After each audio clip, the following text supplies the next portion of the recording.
for being here tonight, and welcome to the Board of Health meeting. Reminders for board members, anyone participating on Zoom, please keep your microphones on mute unless called upon to speak. Those participating by phone, please keep your phone on mute at all times unless called upon to speak, and do not put the phone on hold. Finally, please avoid using speakerphone. When speaking, please speak directly into your device's microphone or your telephone receiver. I'm going to ask the board secretary to please conduct the roll call. Member Banham? Present. Member Coutier? Present. Member El Shantari? Present. Member Gower? Here. Member Kavanaugh? Here. Member Lakin?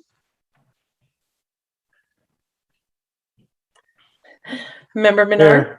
Here, sorry. Sorry. Present. Member Pinel? Unmute. Présente. Member Tilly? Present. Vice Chair Di Giovanni? Present. And Chair Aglai? Here. You have quorum, Mr. Chair. Thank you. I see that we have not received any regrets, so I'm just going to run through the procedures for the Zoom meeting. First of all, for attendance, should members need to leave the meeting, they should advise verbally that they are doing so before clicking on Leave Meeting from the Zoom platform or ending their call if participating by phone.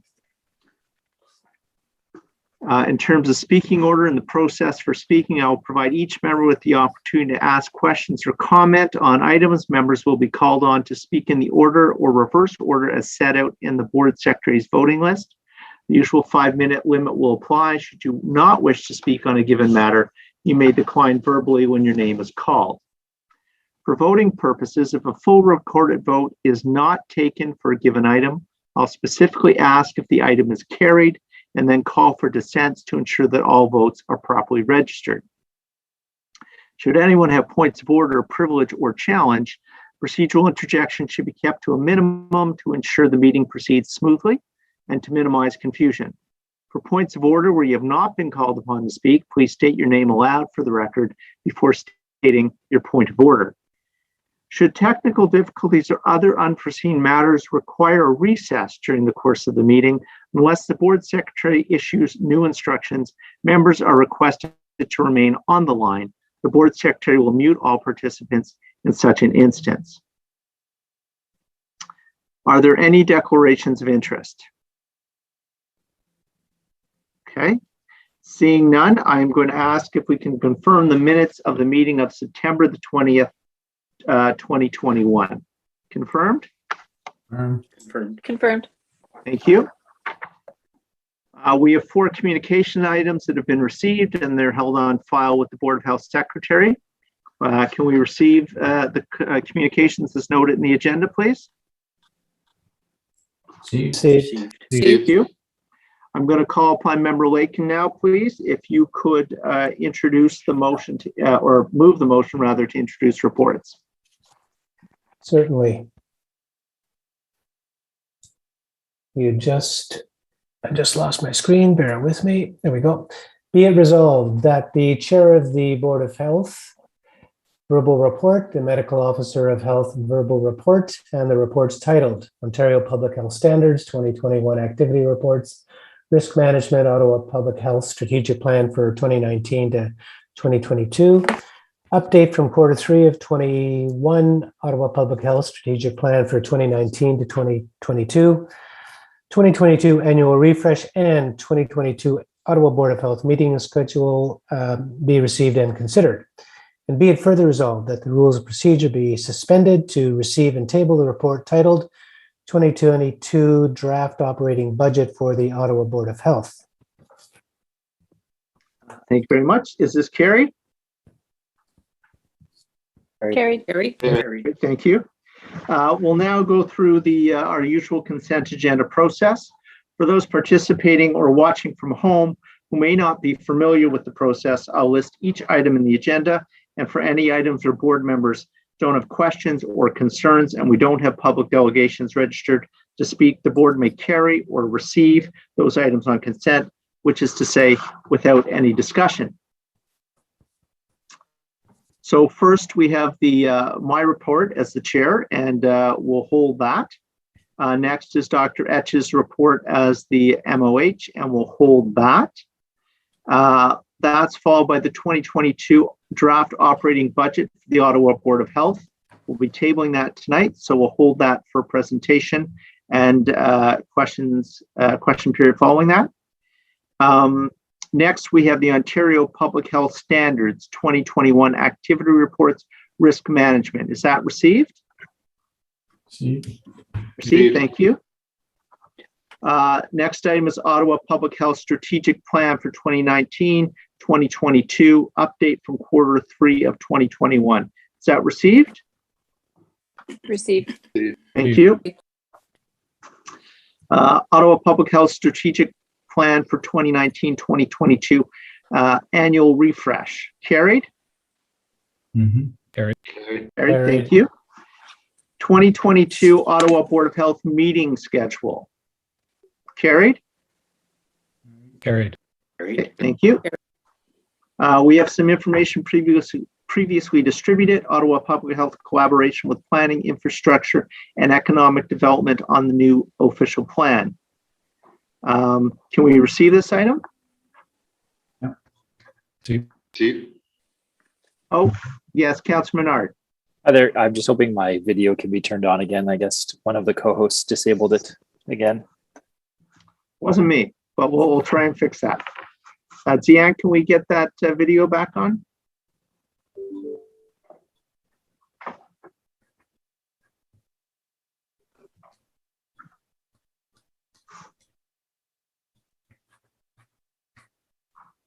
There we are.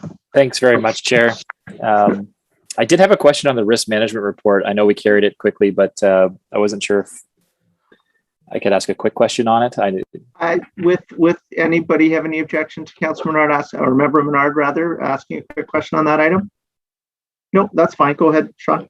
Thanks so much, Keith. I just wanted to ask about, I saw the budget pressure item and that the province is expected to cover that portion. Well, we are expecting that they'll cover those portions that go over and above based on related to COVID-19 and our response to the pandemic. I'm just wondering if there is any more information that staff could shed. I know we're going to have the budget table today, but I'm wondering if there's any more information staff could share with us in terms of, that particular risk that's been outlined.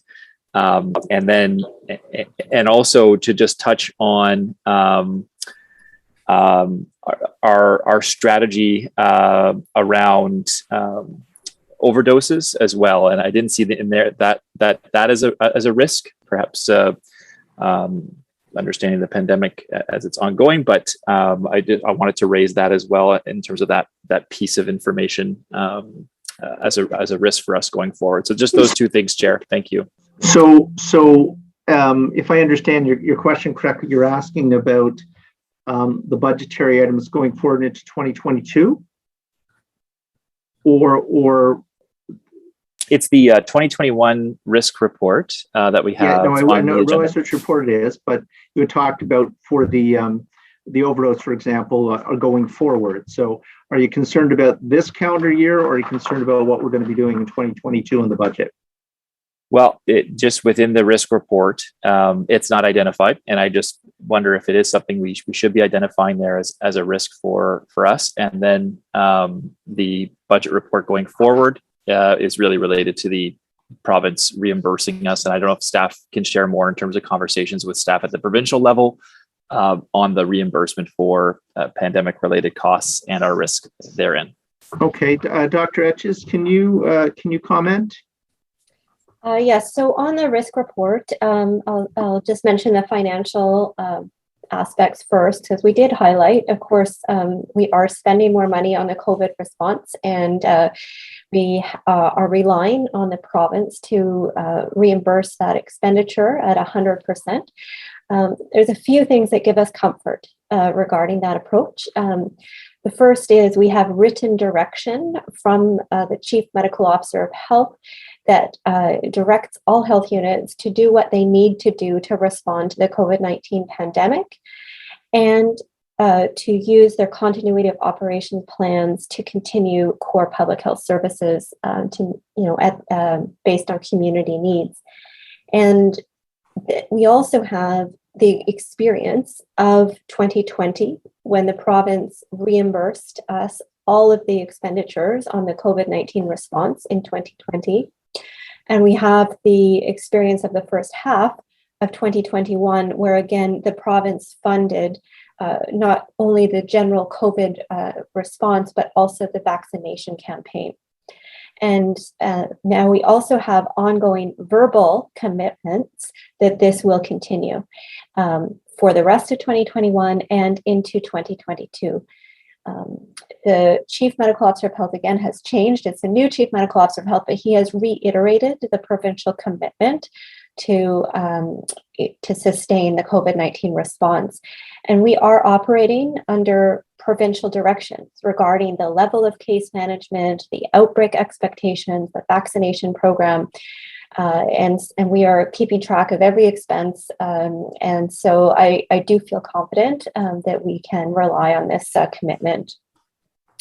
When it comes to the risk of overdose in our community, that is a risk. It's certainly something the Board of Health would recall. In September, we spoke about it as part of responding to the overdoses in our community requires a comprehensive solution. And we focused, it's a September discussion on many different ways that we need to continue to tackle the challenge of increased overdose in our community. So that this risk report is taking a different lens. It's not about risks to the health of the public. It's more risks to our operations and being able to carry out that work that we need to do. So rest assured, of course, the risk of overdose is on our mind, and we are following the directions that you approved in that report in September. So they include working with our community on the Ottawa Community Action Plan, which is about getting at the stigma that prevents people from accessing service. It's about getting to more harm reduction supports across the city, including expanding safer supply, including looking at ways to decriminalize people who use substances. And it also includes working with our health system partners, Ontario Health funded services that would promote more integration, easier access, and even connections with the social services. And so again, part of our work is with the City of Ottawa under the Community Safety and Wellbeing Plan framework. So that all continues as a priority to address that risk that is very real in our community. Thanks very much for that, Dr. Hutchins. I appreciate it. Mental health and addictions can strain our organization, and just given the uptick that we've seen in necessary care for people that require it with regard to those issues, I appreciate you highlighting some of that, and for the extra insight into those provincial discussions with regard to the budget. So thanks very much, Chair, for indulging in that question. It is appreciated. No problem at all. So I'm going to start my verbal report then. Good evening, everyone. Bonsoir. Inyé. Tanchet. I would like to first talk about the Community Builder of the Year Award tonight. I'm pleased to share that in a virtual event held on Tuesday, the 5th of October, the United Way of Eastern Ontario jointly awarded their Community Builder of the Year Award to Eastern Ontario's medical officers of health and their respective health units. Specifically, this CBYA award recognizes medical officers of health and their units for their continued efforts to bring equity and social justice into healthcare practices, especially during the COVID-19 pandemic. Even before the onset of the pandemic, local public health authorities from across the region have recognized the complex impacts that poverty, systemic racism, discrimination, and unequal access to information have on an individual, individuals or groups' health outcomes. However, the pandemic compelled these teams to be a guiding voice for how public health and other community institutions can better support the most marginalized people, and why this is critical for the health of communities at large. Dr. Etches participated in this virtual event alongside her peers, Dr. Robert Cushman from the Renfrew County and District Health Unit, Dr. Paul Remulitis from the Eastern Ontario Health Unit, and Dr. Paula Stewart from the Leeds, Grenville, and Lanark District Health Unit. Together, they accepted this award and recognition on behalf of their teams. The CBYA recipients, their names will also be engraved permanently on one of UEOW's 4 walls of inspiration based on their health unit's district. So I just want to take this opportunity to congratulate Dr. Etches, the public health team, and all the connected teams through Eastern Ontario. Job well done. I'm also happy to report that last Wednesday, October the 27th, the City Council considered and approved its new official plan. This new official plan is the primary document that will guide planning for Ottawa's growth and redevelopment for the next 25 years. And getting to this point of having a council approved new official plan has been a long and arduous process. We have an IPD memo listed on tonight's agenda, which is our third update on this subject. So board members have become somewhat familiar with this effort. However, I want to take the opportunity tonight to recognize the efforts of OPH staff in the development of Ottawa's new official plan and the integration of health perspectives into official plan policies. Though this work has been supported by many at OPH, and all should be commended for it, I especially want to recognize Inga Rosendahl, Senior Planner with our Healthy Communities branch, and Brigitte Eiserhagen, Program Planning and Evaluation Officer with our Environmental Health team, for their work, dedication, and commitment to this innovative partnership with the city's Planning, Infrastructure, and Economic Development Department. I also want to thank the department's General Manager, Steve Willis, and his team for the openness to working with OPH over the past two plus years. This was really a brand new way to work on the official plan and to integrate a public health planner and staff right into the official plan team. So it was quite innovative, and you can see the footprints throughout the official plan. So again, congratulations to everybody involved in that initiative. November is Radon Awareness Month. For those who may not be familiar, radon is a naturally occurring radioactive gas released when uranium in soil and/or rocks breaks down. Studies by Health Canada have shown that radon concentrations vary a great deal across Canada. However, we know that all areas of the City of Ottawa can be affected by radon, which can seep into a building through dirt floors, cracks in foundations, or concrete, sump pumps, joints, and basement drains. Well water can also contain trapped radon, which may be released into the air when the water is drawn. Though radon does not tend to be a health issue outdoors, as atmospheric mixing dilutes the gas to low concentrations, in a confined space, it can accumulate to high levels, which can present a health risk. In fact, exposure to high levels of radon gas over an extended period of time is the leading cause of lung cancer in non-smokers. For people who smoke and those who are regularly exposed to secondhand smoke, this risk is even higher. Because radon is invisible, odorless, and tasteless, the only way to know if a home is affected by this invisible gas is to test for it.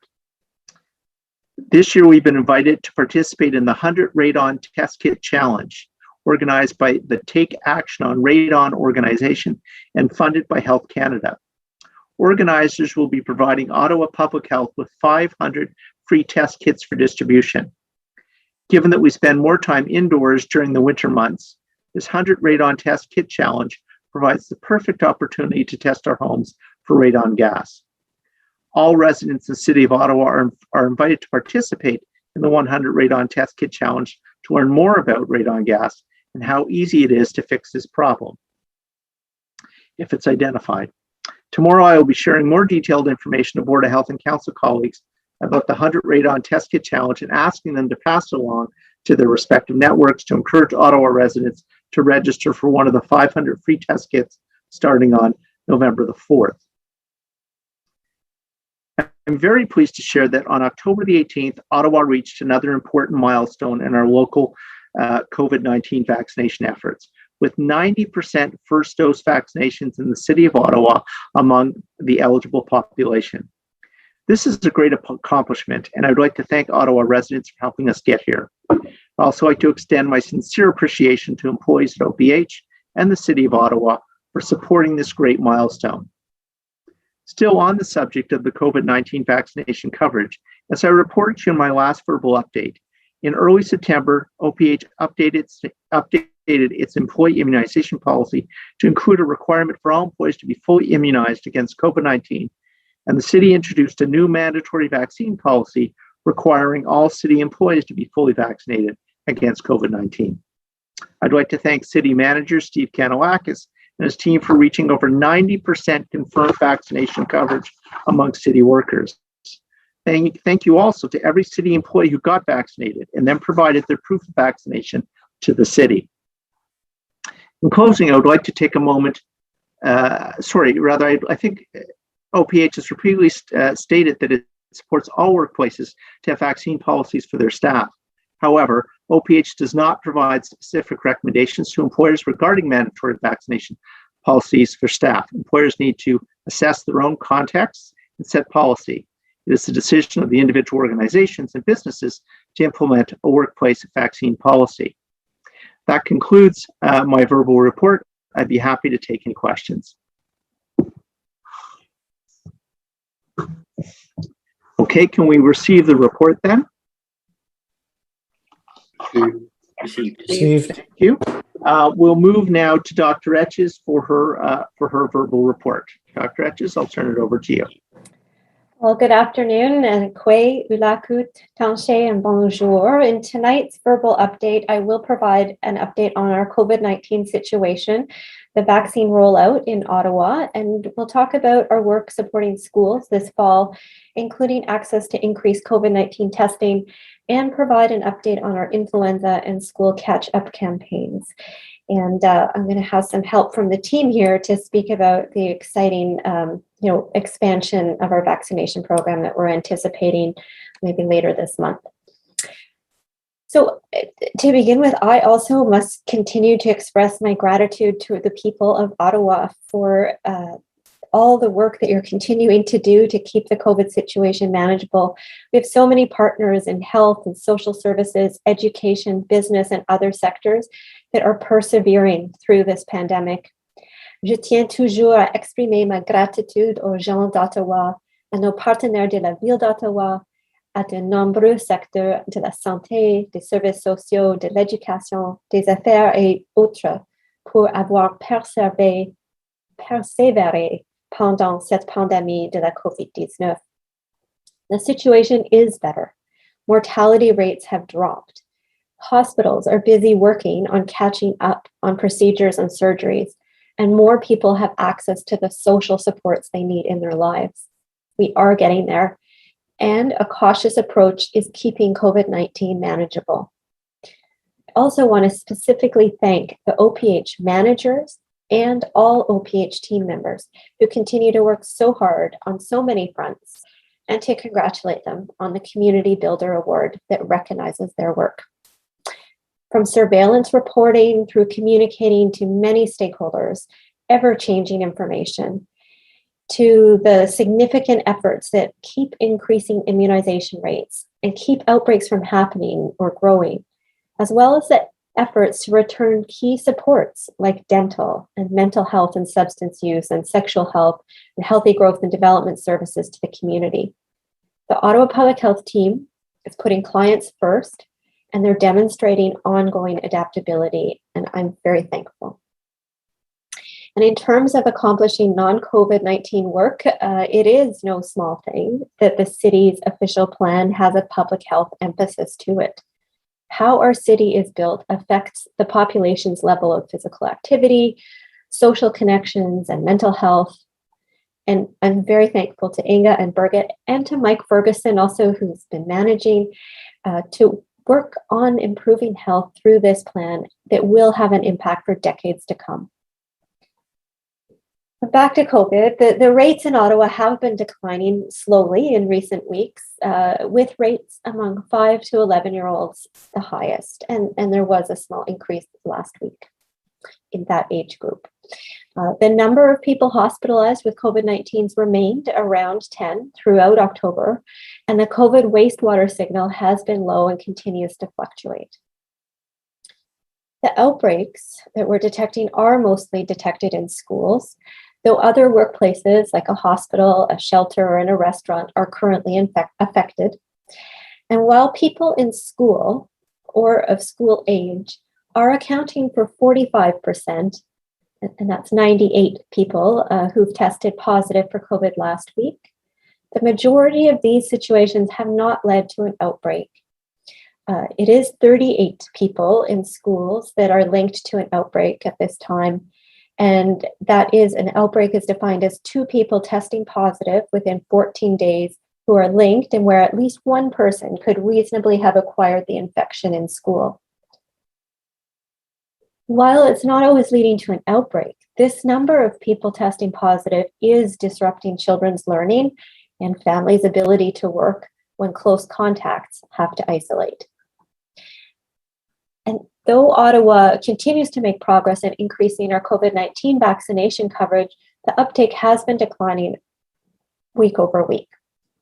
And people 18 to 39 years of age have the lowest rates. While our vaccination coverage continues to be generally lower in Ottawa neighborhoods with less socioeconomic advantage than in neighborhoods with greater advantage, but this gap in vaccination coverage between most advantaged, what we call quintile 1 or Q1 neighborhoods, and the least advantaged quintile Q5 neighborhoods is narrowing. So the percentage point difference between Q1 and Q5 neighborhoods for at least one dose is now at 10%, compared to 11% last month. And for fully vaccinated, it's now 12 percentage points compared to 14 percentage points last month.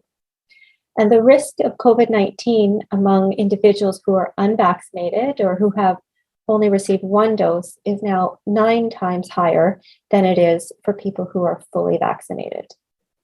Le risque d'infection par le COVID chez les personnes non vaccinées ou ayant reçu une seule dose est 9 fois plus élevé que chez les personnes entièrement vaccinées. And as Chair Egley noted, on October 18th, we did reach the milestone of 90% first dose vaccination among Ottawa's eligible population. And when we think about what that means for the total population, as of last night, 79% have received one dose and 76% are fully vaccinated. So we continue to offer vaccination to people born in 2009 or earlier at our community pop-ups, community clinics, the pop-up clinics, neighborhood vaccination hubs all across the city, and physicians' offices, a large number of participating pharmacies, and through the Akelsavik Inuit Family Health Team. I want to also remind people that workplaces, community organizations, places of worship, and other groups can still request a mobile vaccination team to administer first and second doses of COVID-19 on site at their own location. So I am going to turn it over to Marie-Claude Turcotte, that's the Ottawa Public Health Manager of Immunization, to outline the plans for vaccinating additional populations that we're looking forward to. So Marie-Claude, I'll pass it over to you, and I know there are some slides you're going to share as well. Thank you, Dr. Etches. So I am Marie-Claude Turcotte. I'm the manager of immunization at Ottawa Public Health, and I'm joined this evening by Phil Jensen, the OPH's program manager for communication. And we'll be providing an update on our COVID-19 vaccination plan, priorities, and strategies for the upcoming months. Our goal remains the same: to decrease COVID-19 transmission and severe outcomes with the protection of the COVID-19 vaccine at levels of over 90% coverage amongst all eligible populations. Notre objectif reste le même, de réduire la transmission de la COVID et les conséquences graves grâce à la protection du vaccin contre la COVID à un niveau de couverture de plus de 90% parmi toutes les populations éligibles. Ottawa administered its first COVID-19 vaccine on December 14, 2020. Since then, we've operationalized 16 community clinics, over 40 pop-up clinics, more than 100 mobile vaccination teams, and have now administered over 1.7 million doses in less than 12 months. As noted, we reached the milestone of 90% first dose vaccination among Ottawa's eligible population and continue to focus on narrowing the gap in vaccination coverage between our most advantaged neighborhoods, Q1 neighborhoods, and least advantaged neighborhoods, Q5 neighborhoods. We are seeing steady increase in our demand in our vaccine hubs, and I'm happy to report that we've administered over 10,000 doses in the hubs and mobile clinics. These efforts would not have been possible without the many community partners and citywide efforts. And of course, Ottawa residents for doing their part by getting their COVID-19 vaccine. Next slide, thank you. In the coming weeks, we are expecting announcements on expanded eligibility for the COVID-19 vaccine. Last Friday, the National Advisory Committee on Immunization updated its recommendations on third doses. The recommendations now call for third dose to be administered 24 weeks after their second dose to individuals who are 70 and over, First Nations, Inuit, and Métis, adults, and frontline healthcare workers. This is in addition to the existing recommendation for third doses for severely and moderately immunocompromised individuals and residents of long-term care homes, retirement homes, and high-risk congregate care settings. We expect the province to adopt these expanded recommendations in the coming days. Pfizer has submitted their application to Health Canada for approval of their COVID-19 vaccines for children 5 to 11 years old. The application is going through the regular vaccine review and approval process, and we expect a decision to be made in the coming weeks. These anticipated announcements would result in 77,000 5 to 11-year-old becoming eligible for vaccination, as well as about 106,000 individuals 70 and over becoming eligible for a third dose over the next several months. Additionally, we expect around 50,000 healthcare workers and over 21,000 First Nation, Inuit, Métis, and adults to become eligible. As you will see in the coming slides, our team is ready and able to extend operations to administer a COVID-19 vaccine to any residents who wants it.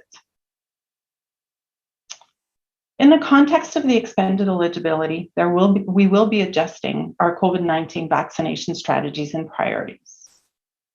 Immediately upon provincial guidance and direction being provided, our operation will focus rapidly on vaccinating as many 5 to 11-year-olds as possible. Once approved and adequate supply is available, our current planning scenarios project being able to offer the vaccine to everyone who wants it within the first 4 weeks, and our goal is to reach 90%. Our second priority will be to continue the ongoing administration of first and second doses for people born in 2009 or earlier, with an objective of achieving 90% full vaccine coverage by the second week of December. Concurrently, operations will be expanding following changes to the third dose eligibility, and we will continue to support the administration of the influenza vaccine. The progress we've made and our upcoming goals and priorities would not be possible without the partnerships and collaborations of many teams and organizations. Les progrès réalisés ainsi que nos objectifs et priorités à venir ne seraient pas possibles sans les partenariats et la collaboration de nombreuses équipes et organisations. The City of Ottawa continues to be an important partner in supporting the vaccination effort, providing support and expertise from various departments for the vaccination rollout. We are grateful for these partnerships. We are currently working with Kids Come First health team to proactively plan operations and communication strategies for vaccinating 5 to 11-year-olds. We've also partnered with the school boards to proactively plan for pop-up clinics after educational hours to increase ease of access to vaccination for both children and parents. We're exploring the possibility of setting up clinics with First Nation, Inuit, Métis organizations. Our hospital partners, CHEO, the Ottawa Hospital, are also supporting the vaccination of people with allergies and complex medical conditions. As part of our ongoing efforts in narrowing our gap between Q1 and Q5 neighborhoods, we've been partnering with Ontario health teams, including the Ottawa health team, Équipe Santé Ottawa, which brings together many partners and expertise for supporting the vaccination of vulnerable populations. Pharmacies continue to be an important partner with over 200 locations across the city. They will continue to be an easy and convenient access point for residents and will be able to administer COVID-19 vaccines for 5 to 11 and the influenza vaccines. The number of physicians and community pediatricians that have put their hand up to assist in the vaccination effort continue to grow, and we welcome additional support from primary care. Currently, there are about 60 physicians assisting in mobile teams, providing third dose to residents in congregate care settings, and over 100 have signed up to assist either in our multi-purpose clinics, school pop-up clinics, and some are administering in their offices. So as I said, Pfizer has made a submission to Health Canada for regulatory approval of their COVID-19 vaccines for children, and we expect a decision to be made in the coming weeks. Immediately following provincial guidance and direction on the administration of COVID-19, our team is ready and able to meet the additional demand by scaling operations to 7 clinics, 7 days a week. Immédiatement après les conseils et les directives de la province sur l'administration des vaccins, notre équipe est prête et capable de répondre à la demande supplémentaire en étendant nos opérations à 7 cliniques, 7 jours par semaine. Our team has partnered with school board to proactively plan school pop-up clinics. These targeted pop-up clinics will happen after educational hours and will start no later than 7 days after provincial direction and guidance is provided and adequate supply is available in Ottawa. The prioritization of the first round of school pop-up clinic was done with the objective of lowering the burden of COVID-19 transmission in the 5 to 11 population. This was done by considering various elements, including the vaccination coverage of the surrounding school community, geographical and school board distribution, and other operational considerations, including input from school boards. For parents, this means that the distribution of school pop-ups does include both rural and urban areas, and several schools are represented from each of the board. To support parents in planning for their children's immunization, Ottawa Public Health will continue to work closely with school boards and proactively share the schedules for these clinics in the coming weeks.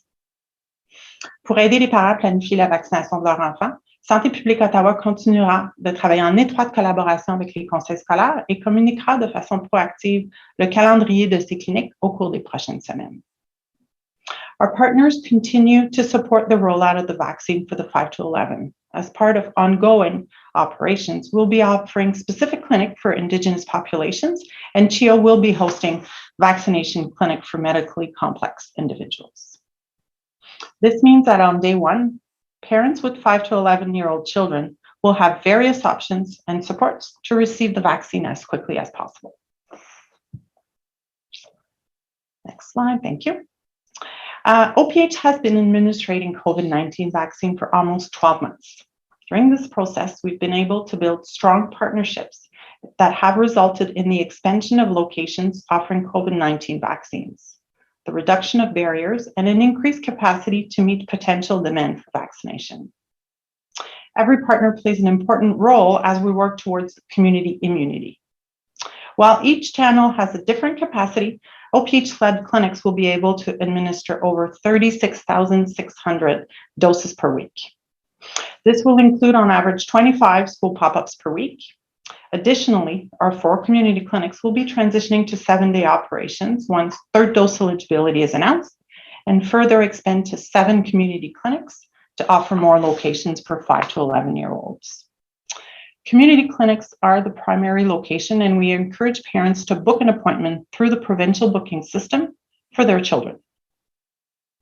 We will continue to have 10 neighborhood vaccine hubs in priority neighborhoods to increase ease of access to the vaccine. An easy and convenient option for residents are the over 200 pharmacy locations across the city that will be ready to administer third doses and 5 to 11-year-old vaccines once eligibility is expanded.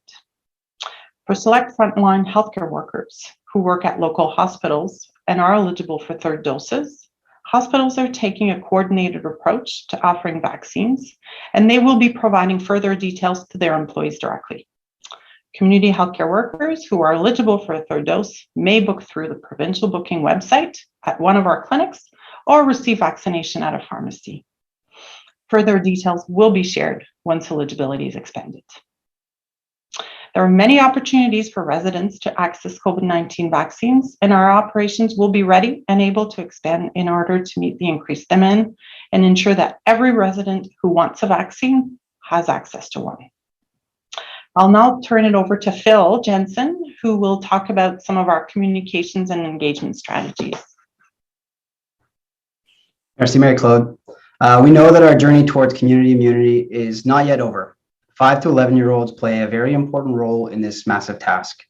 With this next step, communications and engagement efforts will be critical in supporting parents in making the decision to get their children vaccinated. Our communication strategy for this phase of the campaign has 3 key components. We will build on our experiences with the 12+ population to share clear and credible information to help build confidence in the COVID-19 vaccines for parents, caregivers, and their children. We will leverage our communications channels to share critical information with residents on where to access a vaccination clinic, and we will collaborate with partners and continue to innovate to reach diverse audiences in new ways to maximize impact. Last week, we launched a website with the latest available information on vaccines for this age group, and we reached out to parents through our Parenting in Ottawa social media channels to learn more about their anticipated information needs, concerns, and questions. We will continue to explore opportunities to hear from parents through our existing engagement channels, like Parenting in Ottawa, and through our many community partners. Our team has been working with Kids Come First and CHEO partners to collaborate on communications and engagement initiatives, including clear and consistent messages and videos to help prepare parents and children for vaccination, as well as information sessions with local experts to respond to questions about the COVID-19 vaccines. I would encourage parents to visit our website at ottawapublichealth.ca/child COVID-19 vaccine and to follow Parenting in Ottawa on Facebook and Instagram for more information and updates on our vaccine rollout for 5 to 11-year-olds, including the initiatives I just mentioned. Thanks. Back to you, Marie-Claude. Thank you, Phil. So to build a supportive environment for children, our clinic operations will look different. We will set our hours of operation around families and parents' hectic schedule. Our staff are being provided enhanced training as we recognize children may be nervous to receive a vaccine. Pour créer un environnement favorable aux enfants, le fonctionnement de nos cliniques sera différent. Nous fixerons nos heures d'ouverture en fonction des horaires chargés des parents et des familles. Et notre personnel reçoit une formation accrue car nous savons que les enfants peuvent être nerveux à l'idée de recevoir un vaccin. We're exploring additional strategies for reducing needle discomfort and fear, like numbing spray for kids, and our clinic layout will have more private areas to ensure that kids are provided with the most positive experience possible. This concludes our update.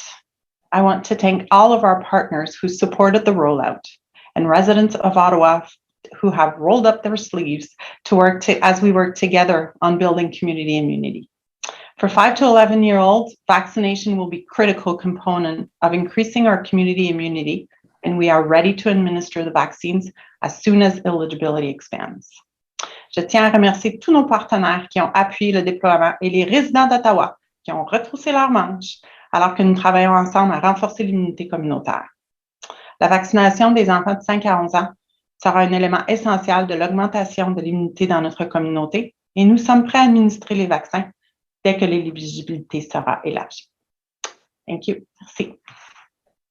Merci, Marie-Claude et Phil. And of course, I do want to really thank the city and the hospital partners who've been there from the beginning and who are continuing along with so many that you mentioned, Marie-Claude.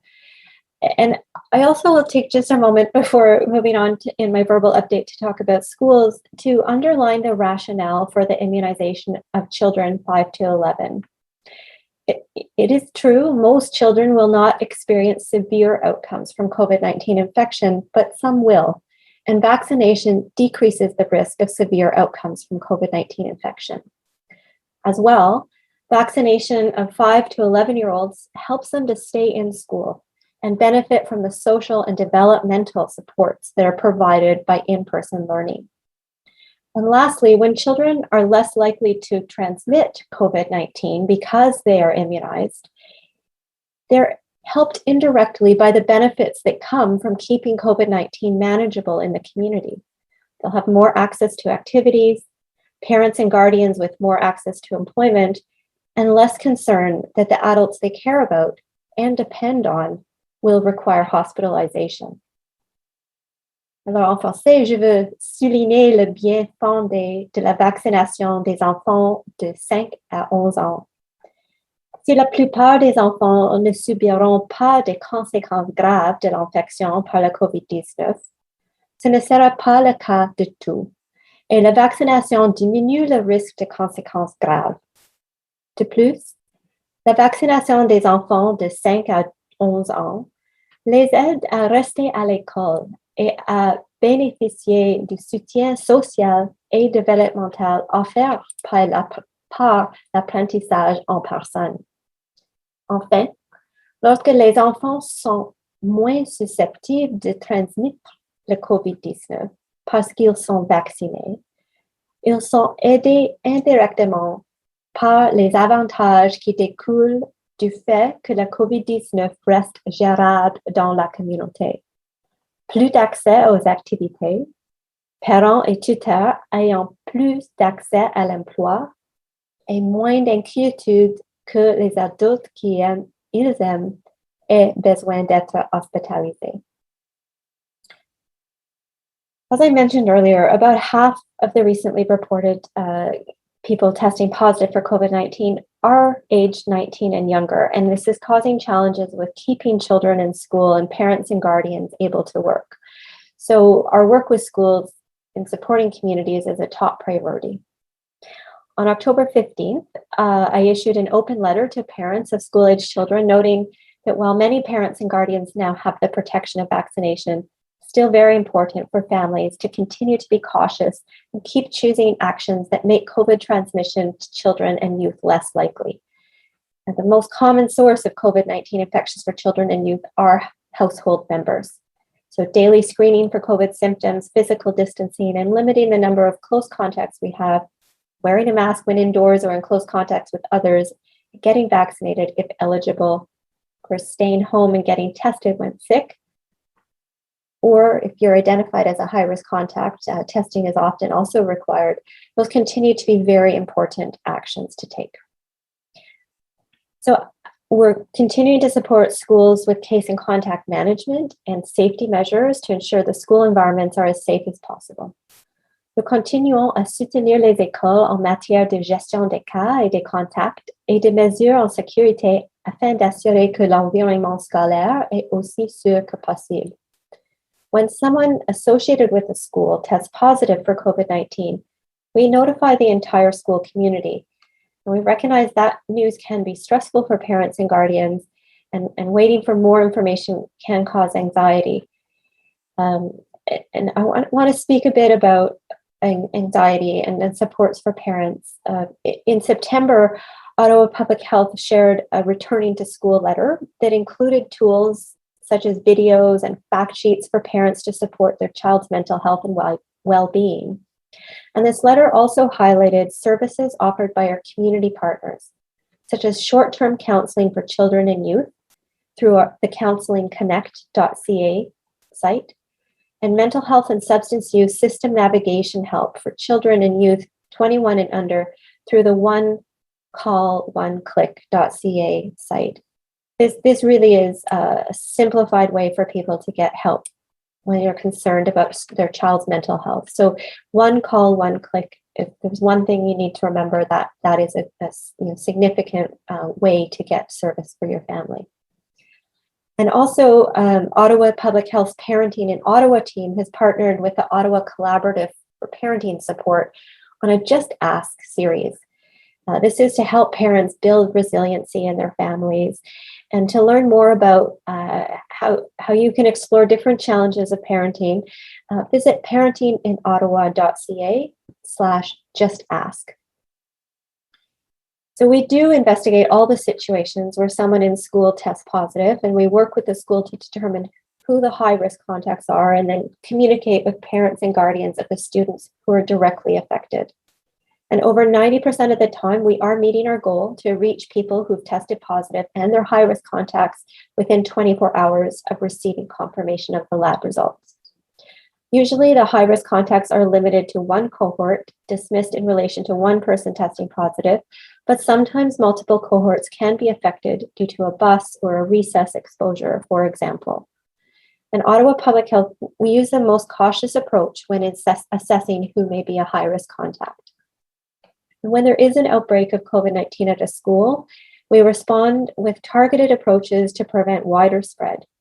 We may recommend school-wide testing or a school closure as a last resort if we think there could already be wider spread across different cohorts and classes. And we are finding that larger outbreaks can happen with different independent introductions of COVID-19 into the school from household and community sources. In my October 15th open letter to parents, I invited their feedback, noting that it helps us improve our communications. And as a result of feedback from parents, we are reviewing how we correspond with the whole school community when someone tests positive for COVID-19, and again, how we communicate when an outbreak is declared.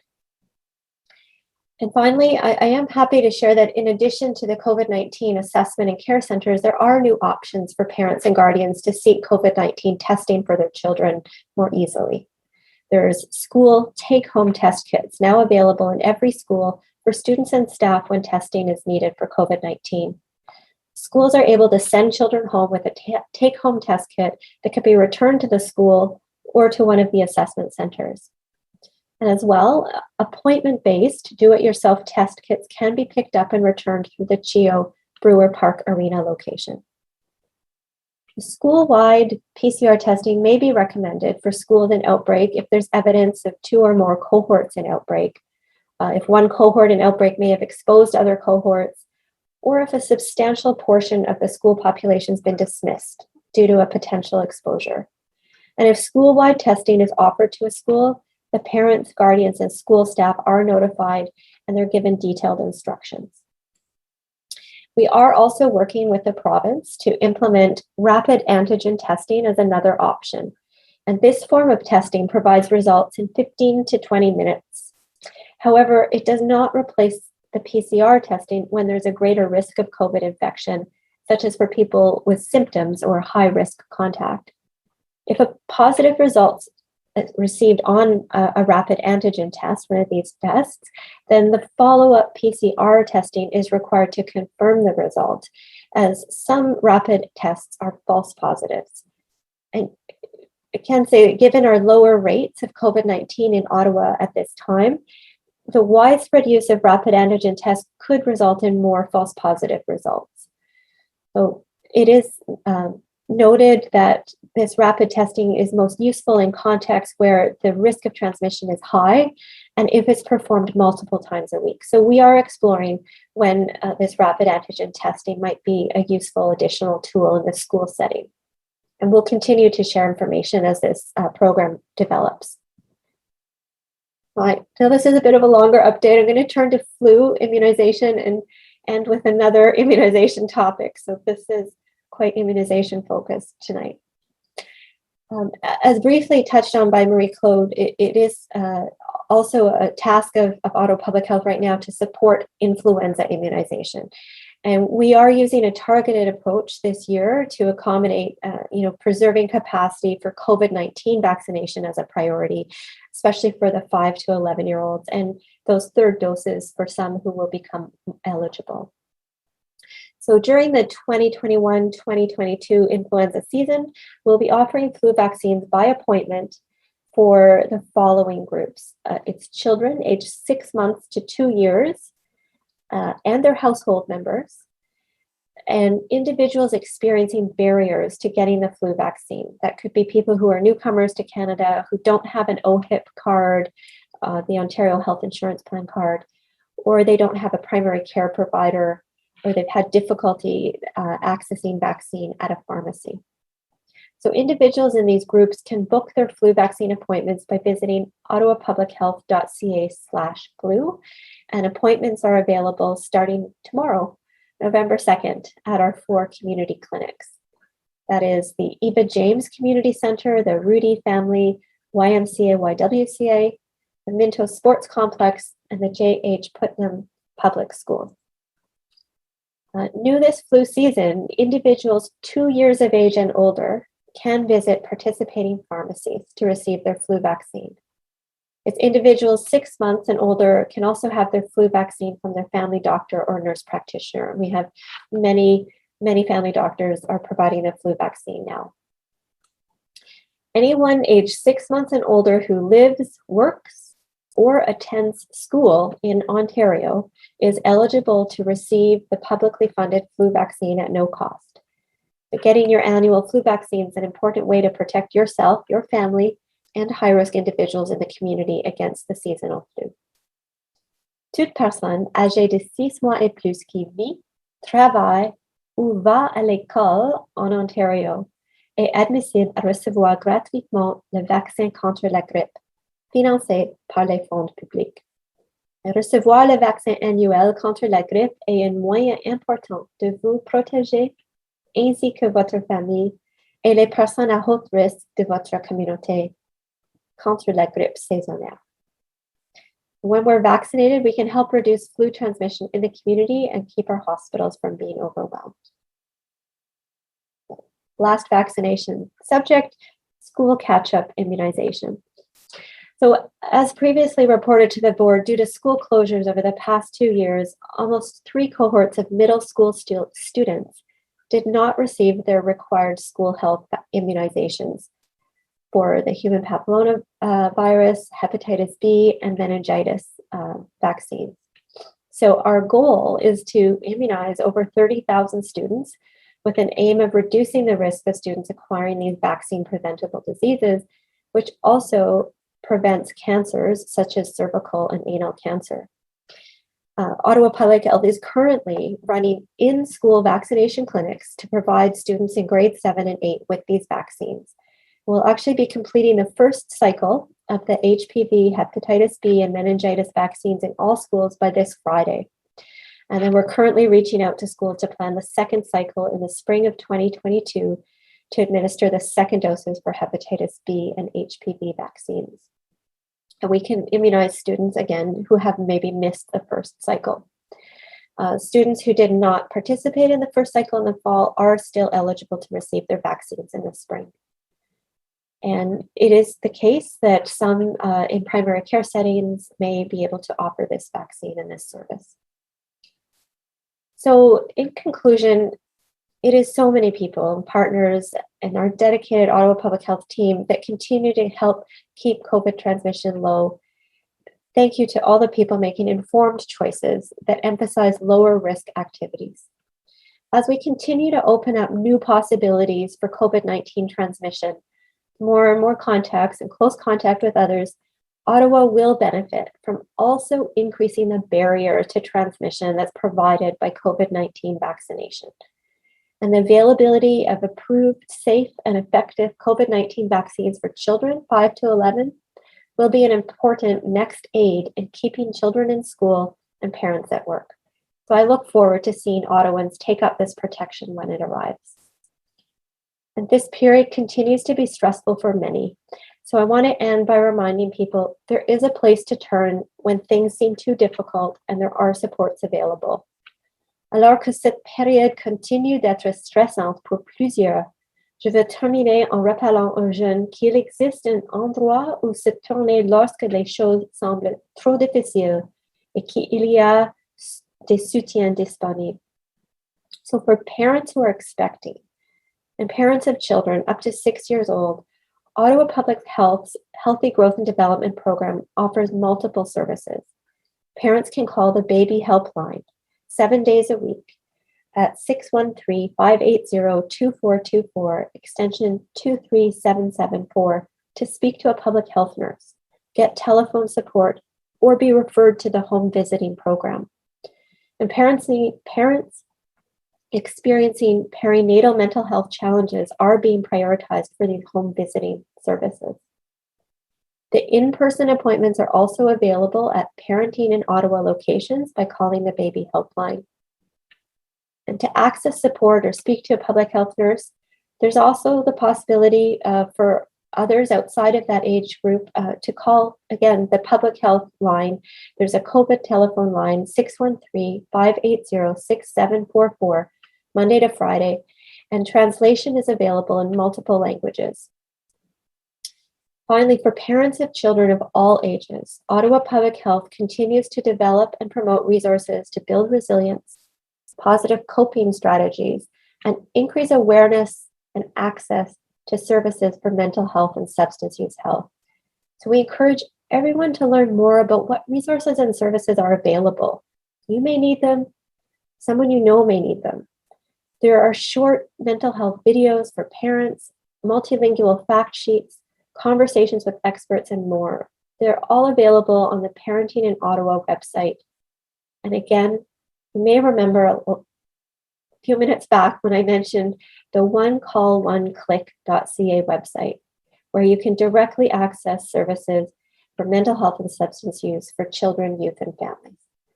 So, cela conclut mon rapport verbal et me fait un plaisir de répondre à vos questions. Thank you very much, Dr. Etches. I'll go through the list. I had a quick question to start off. I'm not sure if it's for yourself or for Mary Claude, but Mary Claude had indicated that that the team was preparing for a level of nervousness, if you will, if I can use that word, amongst the kids getting vaccinated. And I guess my question is, do we anticipate that the kids are going to be any more nervous or afraid of this needle than the vaccinations that they would get in the normal course, things that kids would get pre-COVID, through our program? So are we anticipating that they're going to be any more nervous about this needle than any other needle? I can start, and Marie Claude may want to add. I think children and youth take their cues from us, adults. And what we've seen in Ottawa is many, many adults come forward for vaccination, and then maybe their older siblings as well, youth 12 and above. And so I think that example and that role modeling will go a long way to help younger children follow suit. We do have very experienced nurses who have been immunizing the population 5 to 11 every year with influenza and other vaccines. So I think Marie Claude can speak to that and how we're growing that expertise. Yes, thank you, Dr. Etches, and maybe Phil wants to add anything on our communication side. So as you mentioned, we have a group of nurses very experienced with the influenza vaccine. We vaccinate a lot of children, and we also offer catch-up immunization for young children.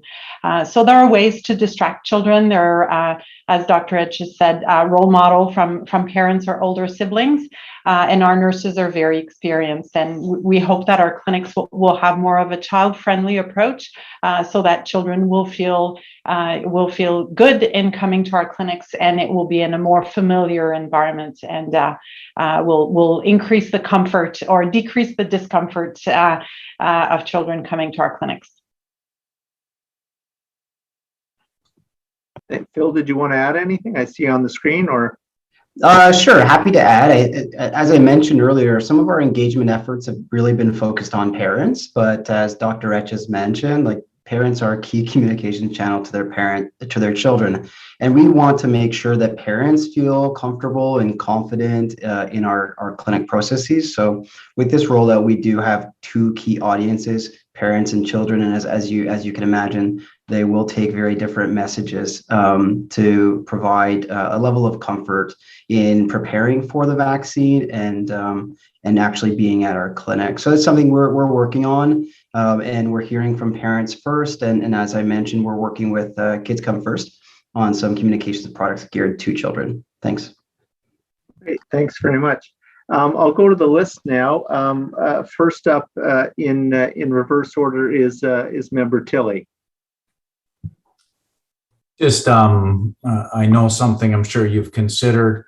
I imagine that it's great to see that the rates are so high amongst the adult population in Ottawa.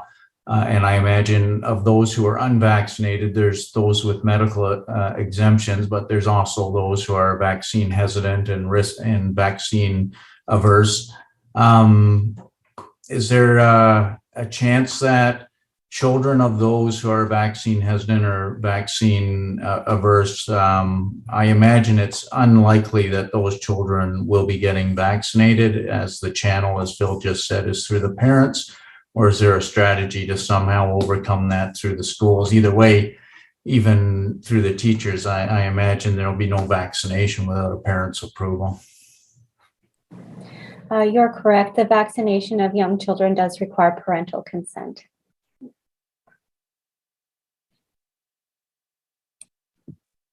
Thank you. Thank you, Member Tilley. Member Pinnell.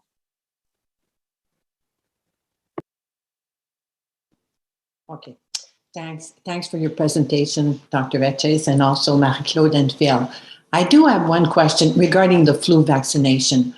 Will there again be a flu for seniors, a flu vaccination available for seniors? And if so, can seniors get it at the pharmacy, or does it have to be family doctors? Yeah, so yes, so there is, you're probably referring to the high dose vaccine. Yes, there is a high dose vaccine for residents 65 and older, and it will be available across all channels. So at pharmacies, doctors' offices, it's available across the different channels. Thank you, thanks. Thank you very much. Member Menard, please. Thank you very much, Chair. Thank you to staff for the presentation. Great to see some of this information. I wanted to talk about the vaccination of children 5 to 11. I'm wondering if is there a more concrete timeline that you anticipate this starting? We're looking in November or December? So Marie-Claude presented the timeline requires a Health Canada approval, and then, Ontario would normally follow the recommendations from the National Advisory Committee on Immunization, which would also make its recommendations on how to use the approved vaccine. So we do think this is a number of weeks out or longer. We're not expecting this approval before mid-November, but we're hopeful it won't take too much longer. And really, I don't have any further, concrete information about the timelines, but I'm sure everyone is, trying to have this available as soon as possible. Okay, so, that's all signs are before the end of the year for sure. okay. That's very helpful. Do you anticipate it being rolled out similarly to other age groups? Would it go in stages, or everyone at the same time could book online, as we had with some of those age groups, depending on your year of birth? Well, Marie-Claude can correct me if I'm wrong, but our understanding is there would be no concern about supply of the vaccine for children. It's a different formulation, but we are expecting that the supply will be robust from the beginning. And so we don't anticipate having to prioritize within the age group of 5 to 11. We also think this will be easier for families who want to book or come in with more than one child, children of different ages. And so this, open availability for all across that age group should help. Thank you for that. The chair had mentioned it. There is, just through polling and that sort of thing, there's more hesitancy than for vaccination of children this age group than you saw for adult groups. Now, over time, that hesitancy waned significantly for adult groups. I think at the beginning of the pandemic, there was a lot of people hesitant, about vaccinations, and that started to decrease, as you saw, month over month, until there was a lot of public support. I anticipate a similar timeline here, just given what I've seen, but I'm wondering about, schools and mandatory vaccination. I assume it'll follow a similar policy to what we've seen with, secondary schools and for those students aged 12 to 18, 20 type of thing. But I don't know if, obviously it's a school board decision. I'm not sure if there's more information about that sort of mandatory vaccine or not within schools. I suppose it's important not to be mandatory, given the hesitancy and given the time that it'll take to get vaccinations in place for 5 to 11-year-olds. But I wanted to put it to you and just see if you had any insight into this. I think we can get a long way by seeing the example of what's happened with people 12 and above. The uptake has been really significant. 95% of people 12 to 18 have had their first dose. And that's without any mandatory requirement of this vaccine to attend school. So I'm quite optimistic that we will continue to see good uptake. I don't believe it's even the school boards that could mandate a vaccine. It's really provincial policy.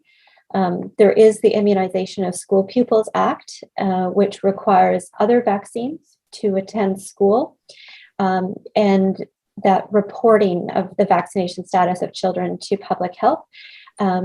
We don't have that tool for this COVID-19 vaccine, and so we're using other mechanisms to be able to have access to information about which school children are immunized, so that when there is an exposure, we know who can stay in school or who maybe needs to isolate. I think we are supportive of the inclusion of COVID-19 in that Immunization School Pupils Act, so that we could have the usual process for getting information. But we understand there's other ways to approach this, and we do see that we'll be able to promote high levels of uptake given this current approach. That's very helpful.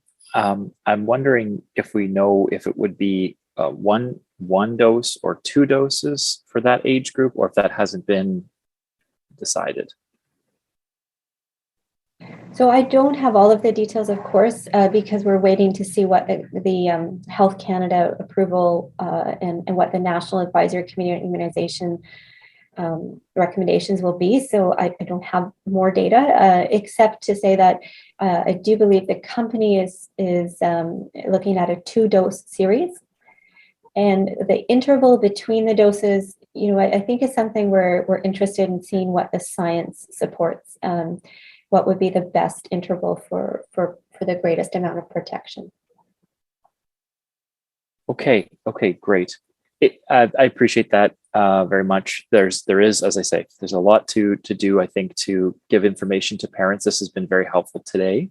I think the more we can do to talk about the low risk and the societal benefits and benefits to students individually and kids individually, the better. Been reading some great articles about that.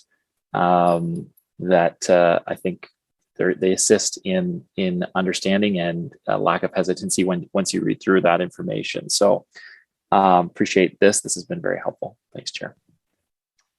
Thank you. Member Lakin. Thanks, Chair.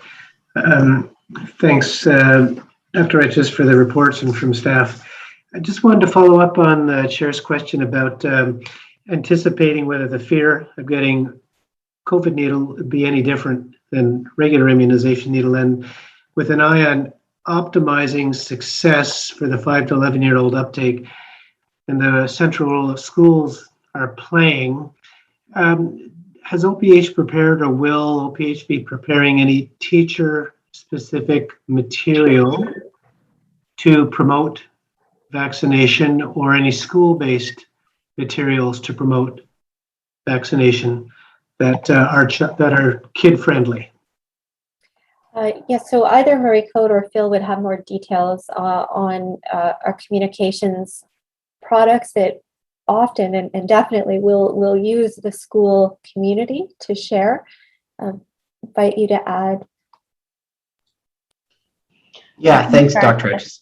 I'd be happy to speak to that. We are in our preliminary phases of assessing key communications channels, but we know from our first initial rollout that preparing anyone and everyone with positive, credible information about vaccines will support our uptake. Ensuring that those resources are available for different audiences in multiple languages will ensure that information gets out there far and wide. And schools, as much as they're supportive of sharing that information, will be important partners. So we'll continue to work through our school board partners to share as much as they're willing to.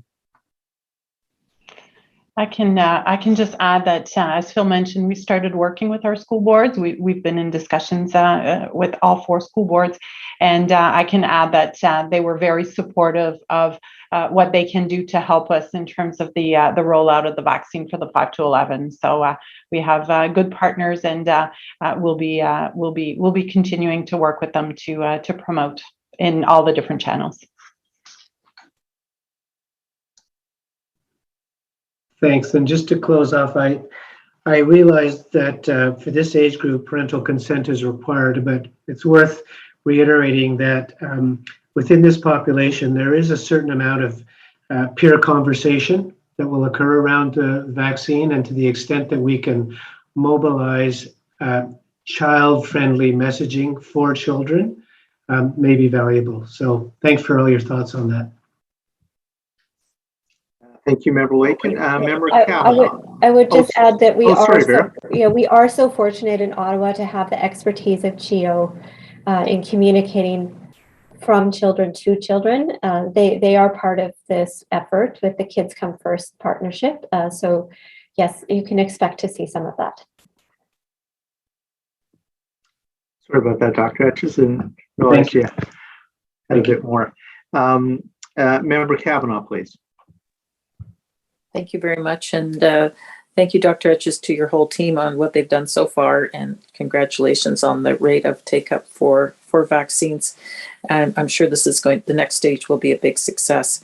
I was reading up that the kids' vaccines could possibly be two with 3 weeks apart, but maybe that's preliminary information.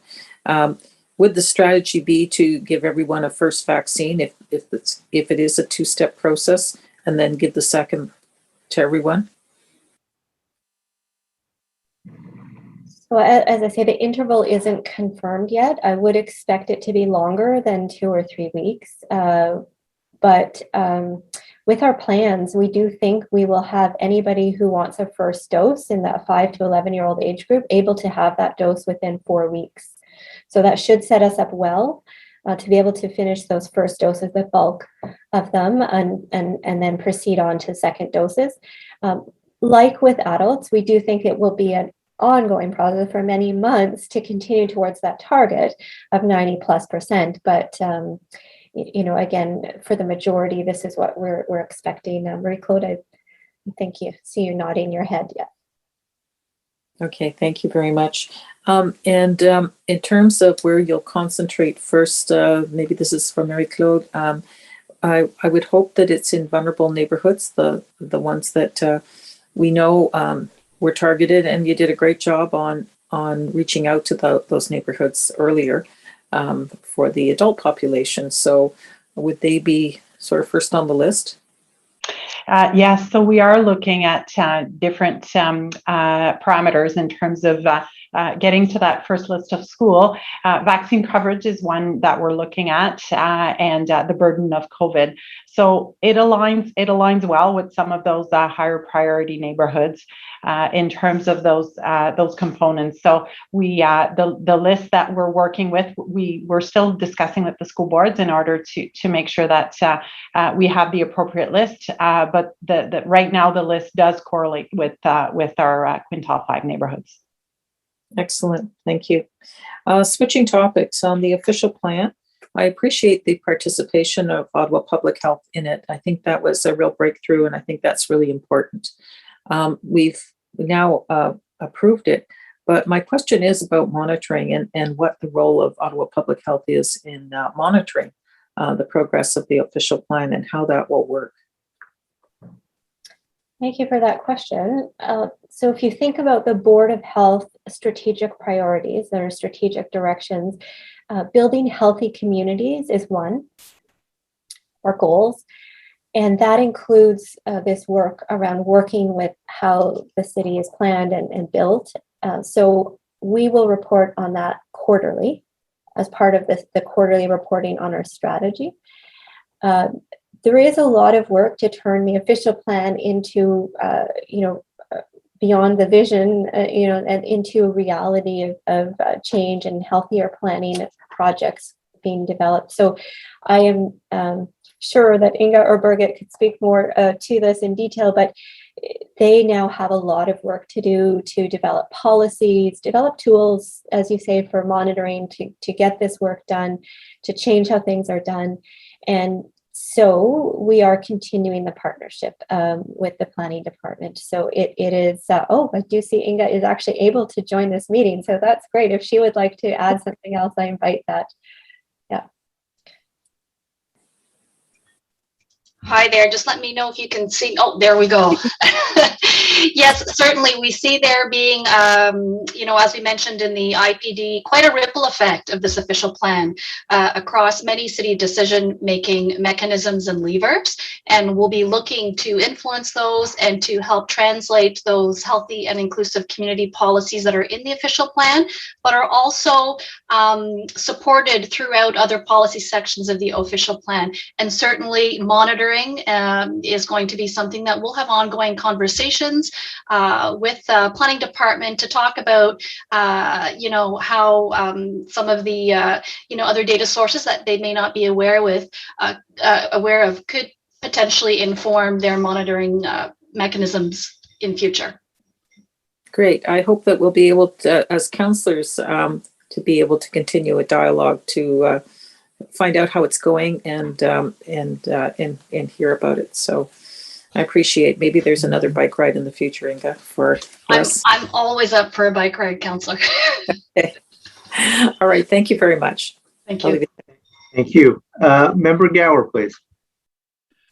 Thanks, Chair. Just on the official plan, I'd like to also thank everyone at Ottawa Public Health who was involved. I think, there were many stakeholders who contributed to the plan and influenced the plan, but I think the involvement of OPH helped to transform it into something much more dynamic than just, land use planning. I think it really brought a different dimension to how we think about how our city needs to grow and how the decisions that we make affect the health and well-being of the community.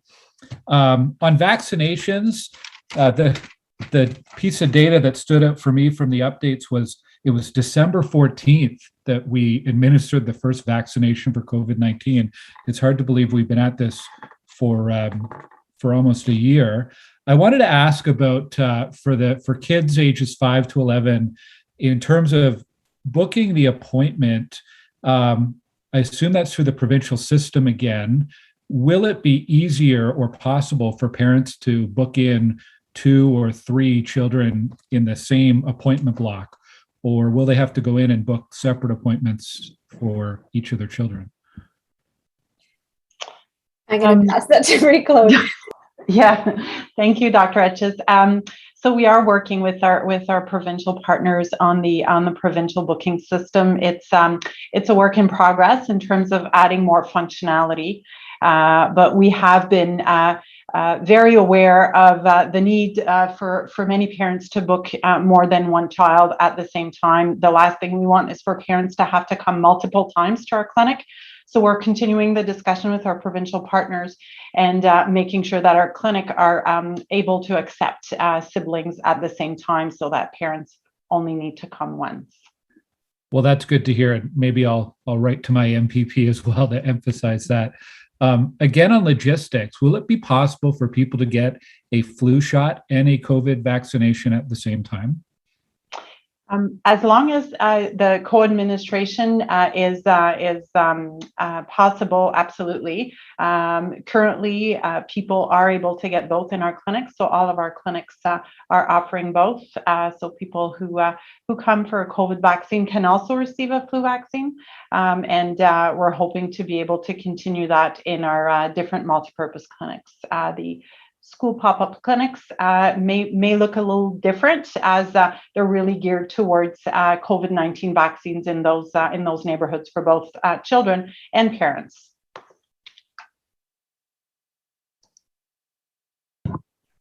Thank you. Member Gower, you're on mute. I was muted. Thank you.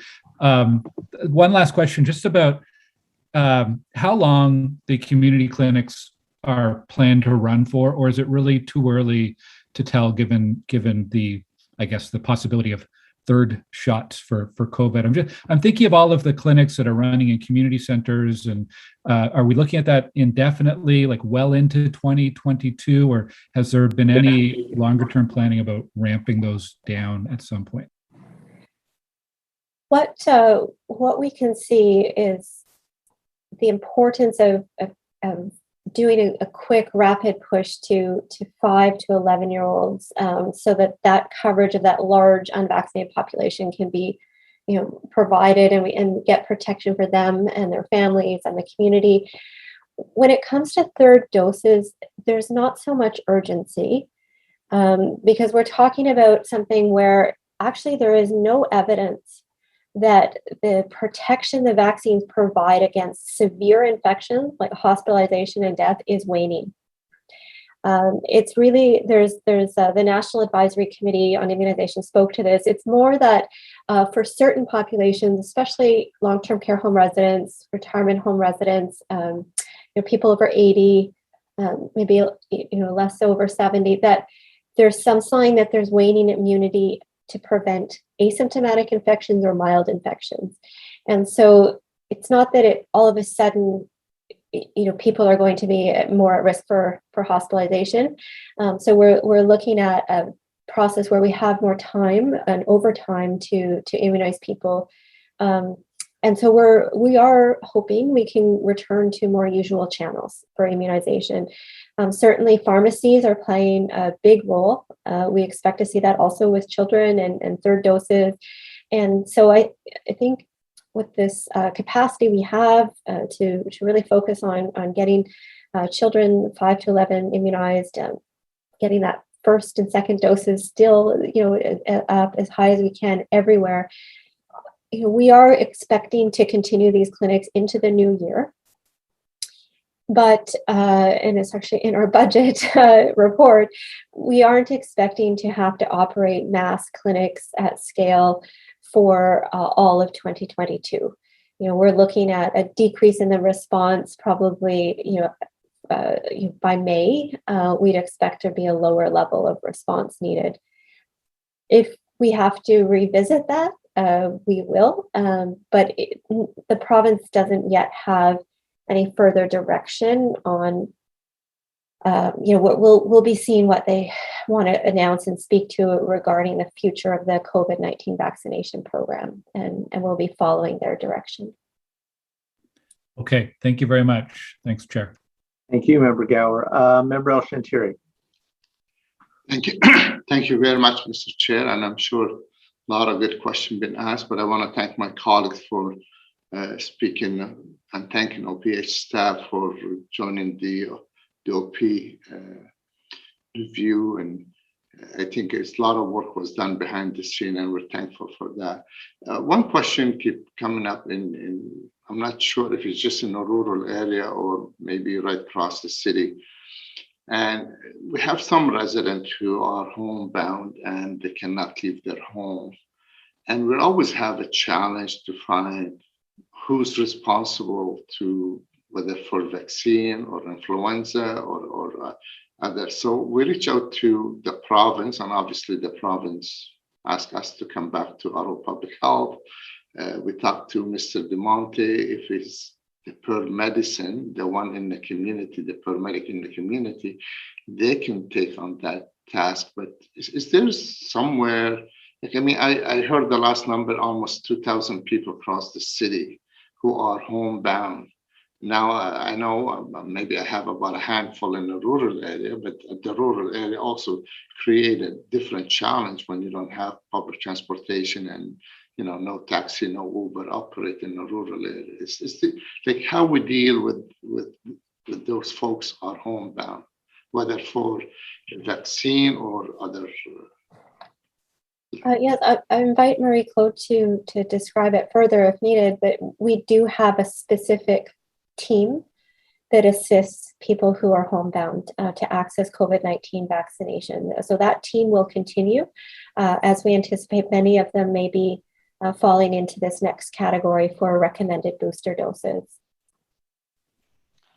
Yeah, the team has actually started looking at plans for a third dose as people become eligible if they're homebound and able to offer that service to residents in their home.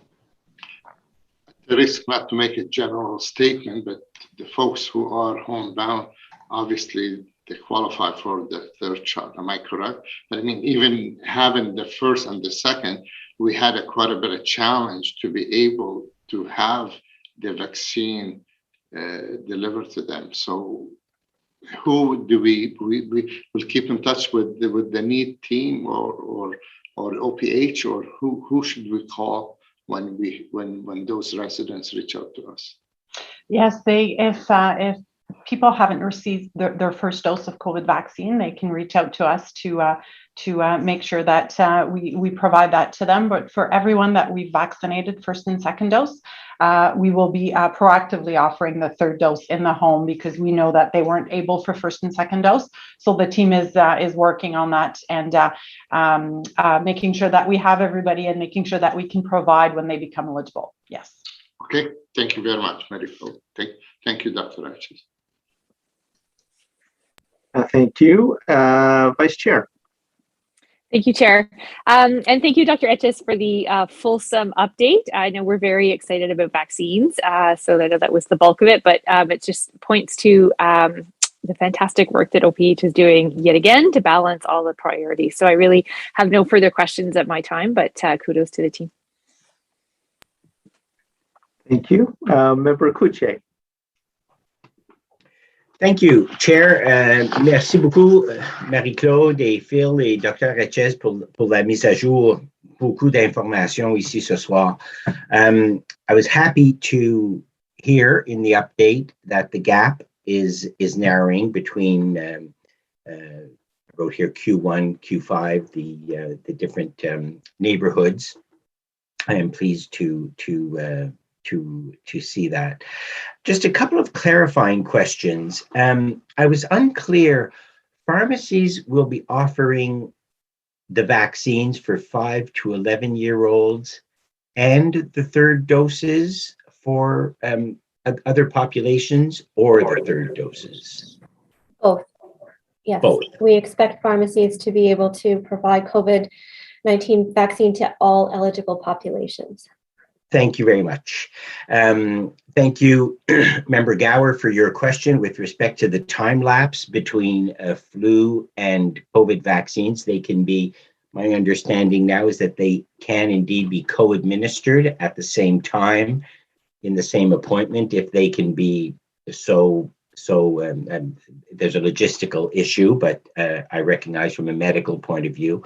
What about, you had mentioned, Dr. Etches, there's a certain amount of catch-up that needs to be done with respect to other vaccines, cohorts that have been, those vaccines were not administered because of the pandemic, because of virtual learning. What is the status of co-administration with those, just for the convenience and for the information of parents? That co-administration for the school-based immunizations and COVID also applies. They also apply. Okay. There's noted. Thank you. Got that. My only other question is, Marie-Claude or Dr. Etches, you were talking about CHIO and their efforts to meet the needs of children with the complex medical needs, are they children with perhaps immunocompromised because of cancer or other existing condition, or is it a fear and which you spoke about of needles? Could you just elaborate a little bit more on complex medical needs? What is meant by that? Yeah, I don't want to speak on behalf of GEO, but so what it has been since the beginning of the rollout for mostly for the 12 to 17 population is children who may not be able to receive the vaccine at a clinic. So that would benefit from a vaccine at GEO. They are the regular GEO clients who wouldn't be able to receive the vaccine at a clinic for a variety of reasons. And I'm seeing some nods. So yes, it's focused on that population. Okay, so it's a broad definition that is focused on the needs of the child as they present at GEO that we will deal with. Thank you very much for the fulsome update. Merci énormément de votre travail. Thank you, Chair. That's all the questions I had. Thank you. And finally on this item, Member Banham. Thank you, Chair. Thanks for the very fulsome update. I'm just wondering, I read today actually that Pfizer expects to release its data on the next cohort, which would be down to 2-year-olds. Obviously, since we don't already know what's going on with 5 to 11, I'm not going to ask you to let us know what you think, but I am wondering, they're saying that the release would be likely by the end of this year of that data. Do we anticipate that being a large population, and would we be looking to shut down those community clinics before we know more about that cohort? So I don't anticipate the clinics closing until into the new year, or even closing is kind of a strong word. I think we adapt, we scale back based on the demand, and so if there's information about the vaccine for people between 2 and 5 years before the end of the year, that would be something we could look at with the province. It will go through the same process where Health Canada has to approve the safety and effectiveness. The National Advisory Committee on Immunization needs to make the recommendations about how it's used. And then the province of Ontario will do their own assessment and decide what the eligibility and the program will look like here. Great. And the only other thing I want to mention, I want to highlight that it was so wonderful to hear all of the targeted mental health information and all the community supports that OPH is supporting. I think that's so important, and I'm so happy to hear it today. And I look forward to seeing what's next. Thanks. Thank you very much. Seeing no more questions, can we receive the report? Received. Perfect. Thank you. We have 19 minutes left by my clock before 7. Normally I wouldn't call for the motion to extend beyond 7, but we're about to enter into the budget presentation and an ability to ask questions. I suspect between those two things, we will go past 7. So if I could ask Member Lakin to introduce the motion, please, to extend time. Certainly. Be it resolved that the Board of Health approve that the meeting time be extended past 7 p.m. pursuant to subsection 8(1)(c) of the procedural bylaw. Carried? Yeah, carried. Okay, thank you very much. Don't get me wrong, I'd be thrilled if we dealt with the budget in the next 19 minutes, but again, I think that unlikely. Member Banham, you have your hand up. Chair, I just need to let you know that I will need to leave at 7, and I don't have the chat ability anymore to let you know. Okay, fair enough. Thank you. Thank you for that. So the budget report will be distributed now or shortly to all of you. And our job tonight is to vote on, not vote, to receive and table the 2022 draft operating budget, the Ottawa Board of Health, and two, to direct staff to forward the 2022 draft operating budget for the Ottawa Board of Health to Ottawa City Council on November the 3rd, 2021, as part of the City Council's tabling of the City of Ottawa Ottawa 2022 draft operating and capital budgets. I see that it's just come into my in-basket now, so it's probably, if you check your emails, the report should be there. So just a couple of quick opening remarks. So as is the normal practice when tabling the budget, the staff report and the draft budget documents, as I indicated, are just being distributed to you as I speak. Given that we're meeting virtually, we obviously have to do it by email this year. And again, it should be in your inbox. As I say, I've received mine, so it should be in your inbox or shortly. Dr. Etches will provide opening remarks, after which Ms. Svetlana Valkova, our Manager of Performance and Corporate Services, will speak to a PowerPoint presentation to provide an overview of the draft budget. Given that board members are just now receiving these documents and presentation, only high-level questions on the presentation will be in order at this meeting. Detailed questions, motions, discussions, and debate on the content of the 2022 draft opening budget will be held until the subsequent meeting, scheduled for Monday, November the 29th, when the board will be potentially hearing from public delegations, but also considering and voting on the 2022 draft operating budget. I would also like to ask if board members are considering bringing forward any motions on the budget, that these be shared with myself and our board secretary as early as possible in advance of the November 29th meeting. Staff are also available to assist with the drafting of motions. With those comments, I'll turn over to Dr. Etches and Ms. Valkova for the presentation. Thank you.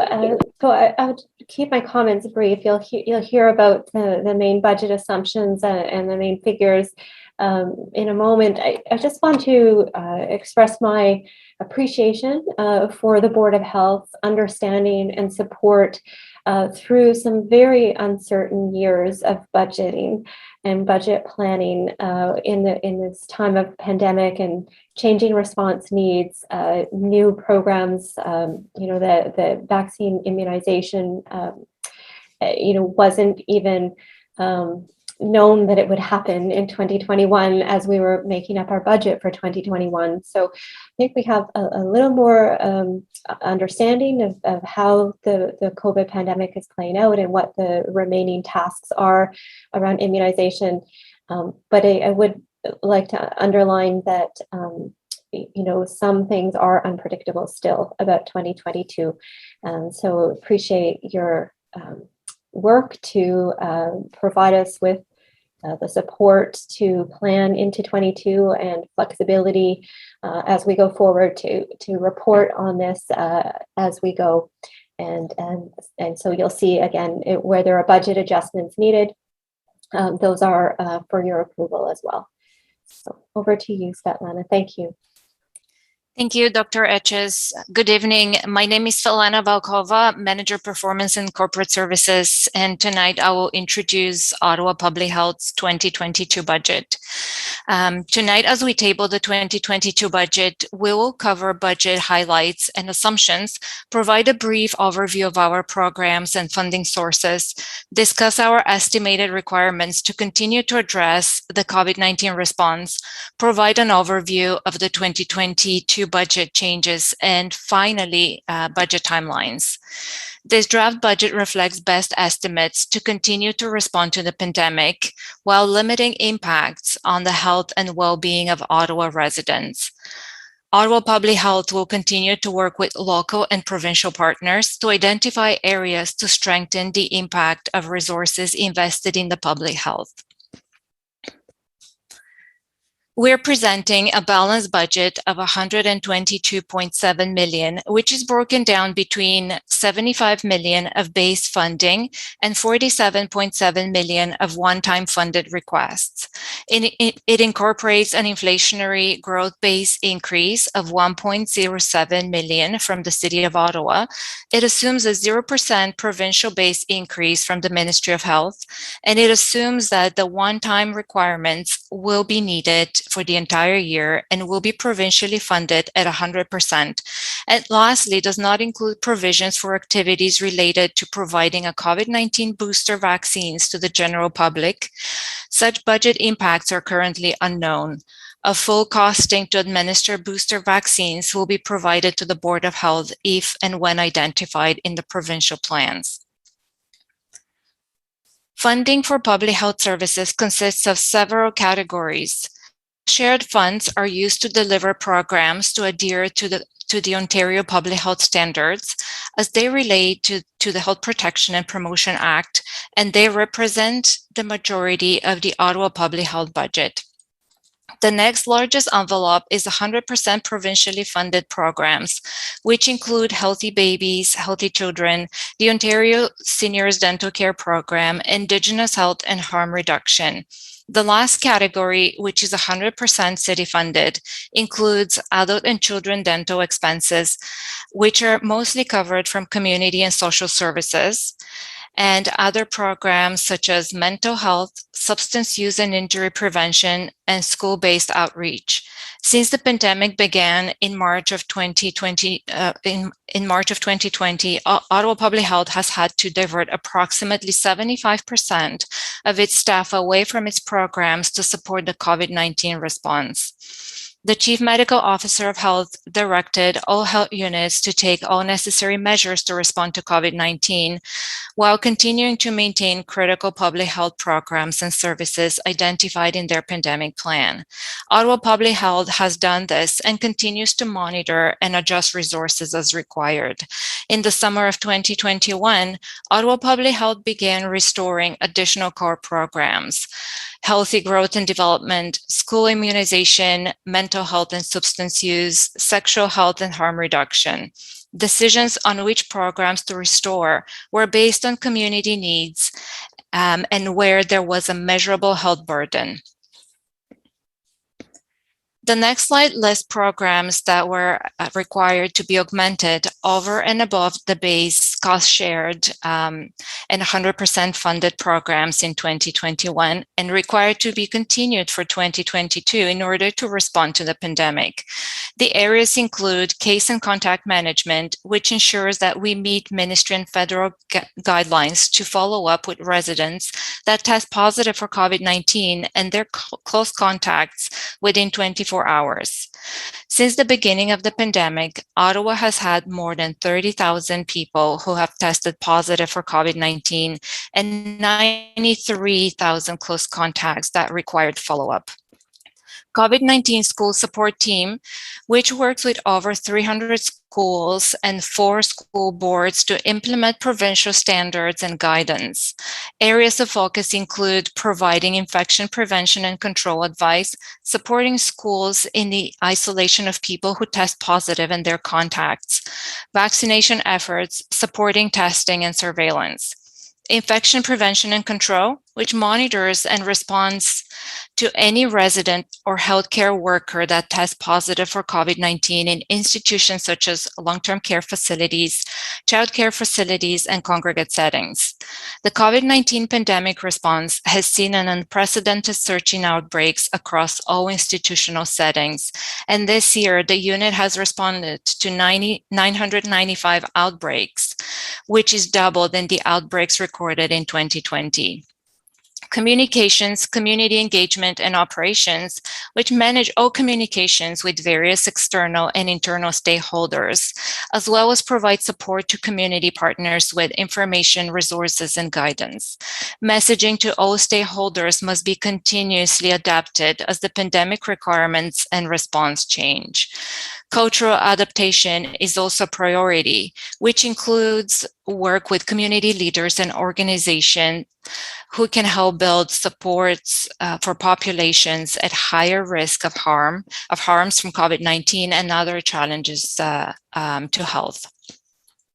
COVID-19 vaccine unit, which is responsible for storing, distributing, and administering vaccines, ensuring maintenance of vaccine cold chain and storage protocol, monitoring vaccine safety, and tracking vaccine coverage. In 2021, our clinics delivered over 993,000 COVID-19 doses and continue to support the ongoing vaccination efforts.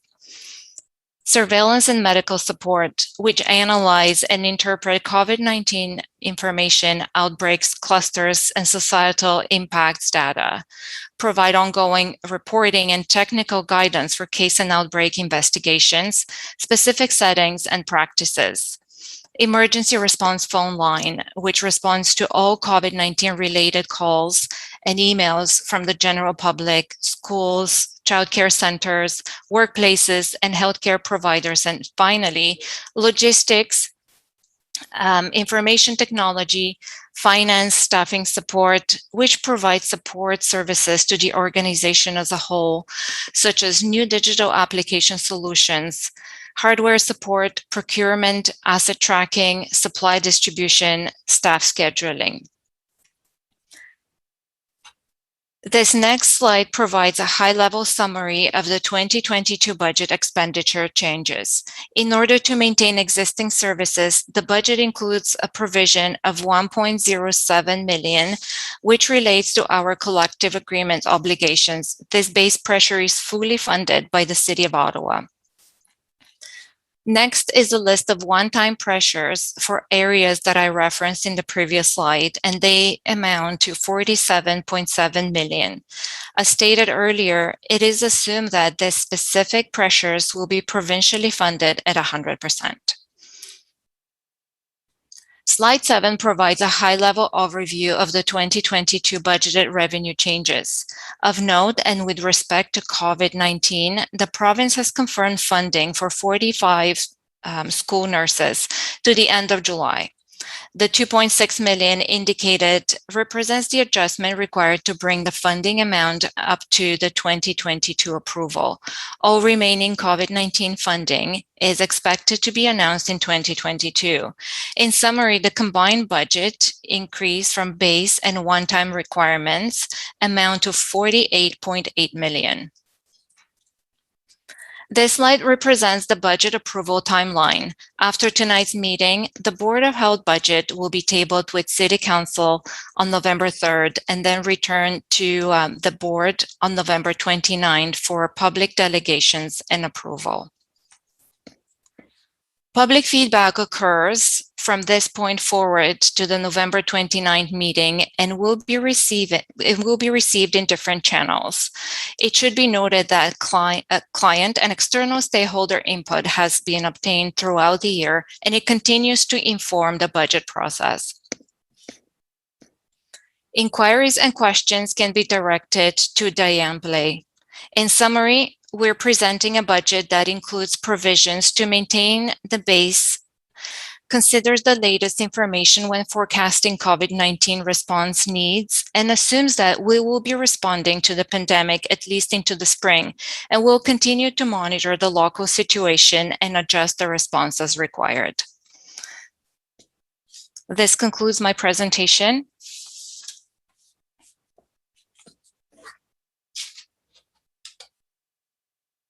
Thank you very much. I'm going to jump right to questions because Member Banham has 3 minutes left and she's at the top of the list. So if you have some quick questions, Member Banham, now's your opportunity. I have no questions. Thank you so much. Thank you. Member Kuche, please. Thank you, Chair. I have no questions at this time. Okay. Vice Chair. No questions from me either, Chair. Thank you. Okay. Member El Shantiri. No question this time, Mr. Chair. Thank you. Member Gower.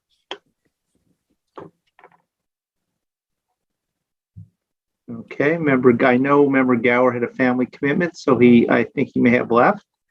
Member Kavanaugh. Thank you, Chair. Just a quick question. In terms of the school nurses that will be in, will that be part of the rollout for the child vaccinations? Will that fit together? Or will there need to be further funding for the childhood vaccinations?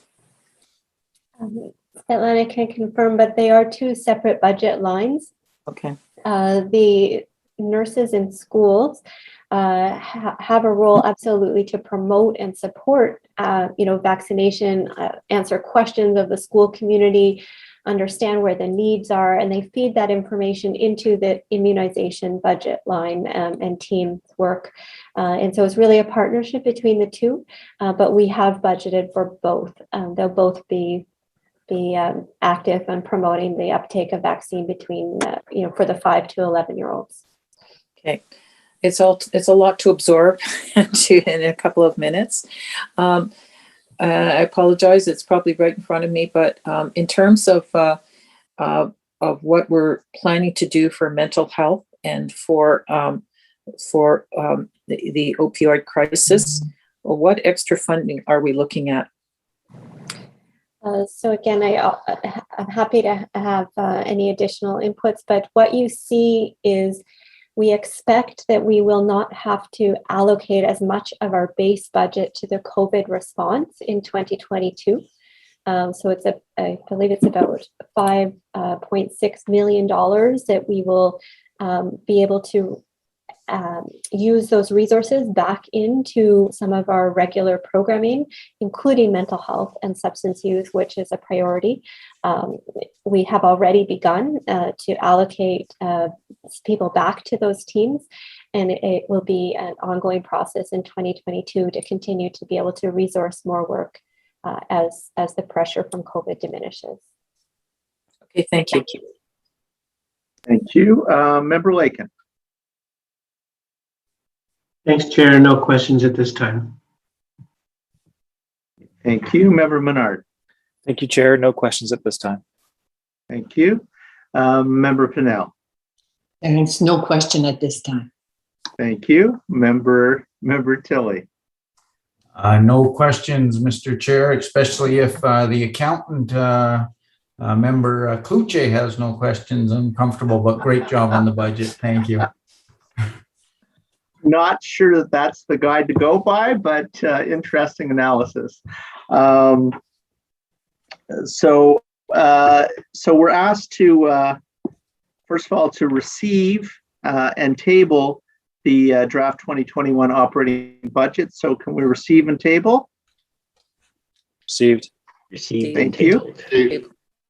And we are required to vote on recommendation 2, which is to direct staff to forward the 2022 operating budget for the Ottawa Board of Health to Ottawa City Council on November the 3rd, 2021, as part of the City Council's tabling of the City of Ottawa 2022 draft operating and capital budget. Can we carry that? Carried. Okay. Thank you very much. Getting back then to the regular agenda. We move straight to Chair, the motion to adopt reports? yes. To Member Lakin. If I could ask you to introduce that motion, please. Certainly. Be it resolved that the Chair of the Board of Health verbal report, the Medical Officer of Health verbal report, and the reports titled Ontario Public Health Standards 2021 Activity Reports, Risk Management, Ottawa Public Health Strategic Plan for 2019-2022, Update from Quarter 3 of 2021, Ottawa Public Health Strategic Plan for 2019-2022, 2022 Annual Refresh, and 2022 Ottawa Board of Health meeting schedule will be adopted. And be it further resolved that the report titled 2022 Draft Operating Budget for the Ottawa Board of Health be tabled for consideration at the Board of Health meeting of November 29, 2021. And can we carry that? Carried? Okay. Thank you. We do have a motion requiring the suspension of rules of procedure. And if I could ask Member Lakin to please introduce that motion related to the Alpha Fall Symposium.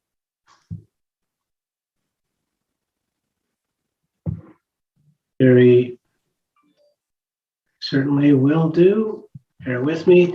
Whereas the timelines between receiving information about the Association of Local Public Health Agencies, ALPHA, 2021 Fall Symposium and publication of the Board of Health's November 1, 2021 meeting agenda did not allow sufficient time for the preparation of a report to be included on the November 1, 2021 Board of Health agenda. And whereas the Fall Symposium is being held before the next meeting of the Ottawa Board of Health, resulting in urgency for the board to consider this matter today, therefore, be it resolved that the rules of procedure be suspended to consider a motion with respect to board members' participation at the Alpha Fall Symposium to be held virtually on November 19, 2021.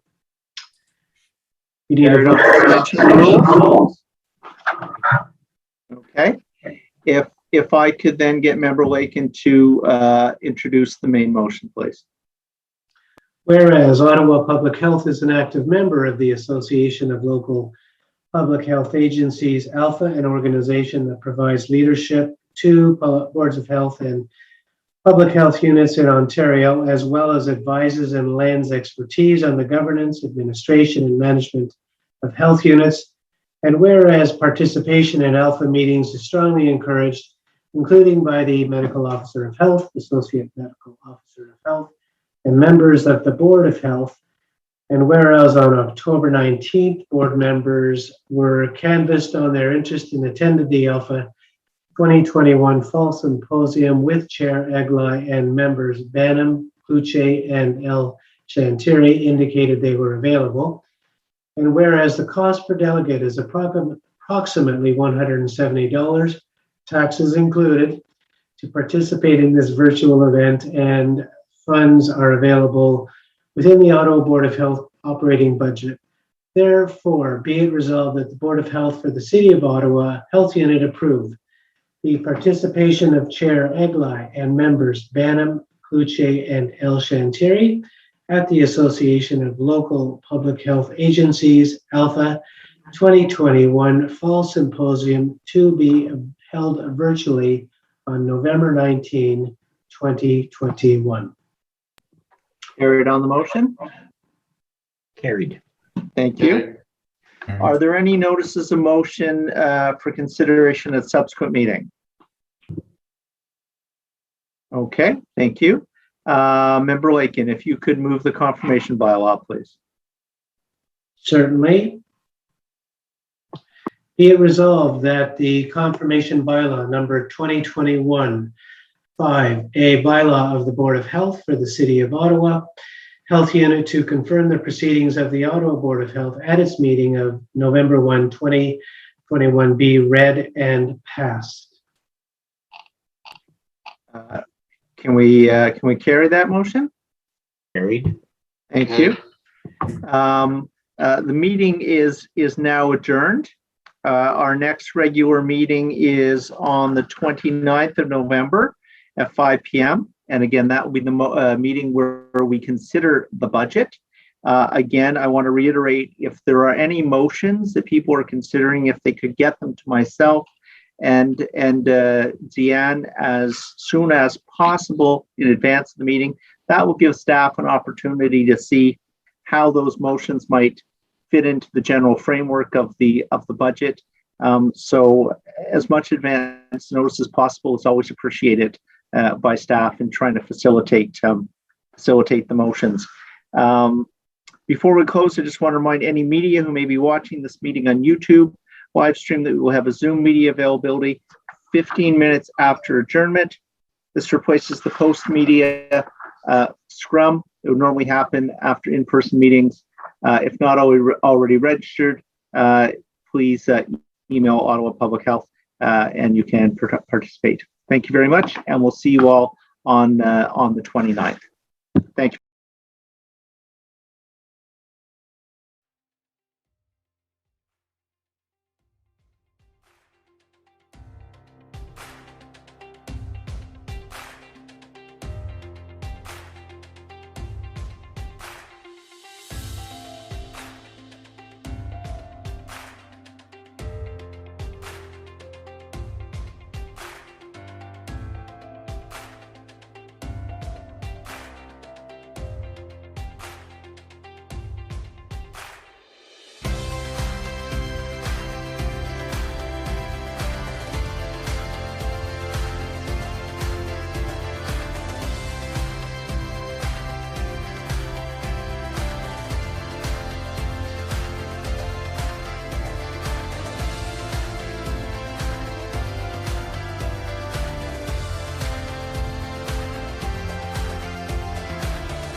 Good evening, bonsoir, je m'appelle Maxime Lé et je serai votre modérateur aujourd'hui.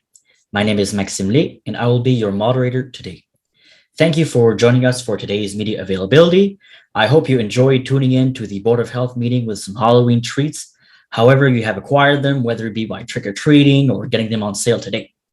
Merci d'être parmi nous pour ce point de presse et j'espère que vous avez passé une bonne Halloween.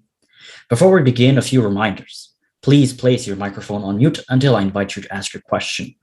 Veuillez désactiver votre microphone jusqu'au moment de poser votre question. To view who is speaking on Zoom, please put your view on speaker view instead of gallery view. The button for this is located in the top right corner of the Zoom video screen. Veuillez changer votre écran au mode speaker en anglais pour pouvoir mieux voir les porte-paroles.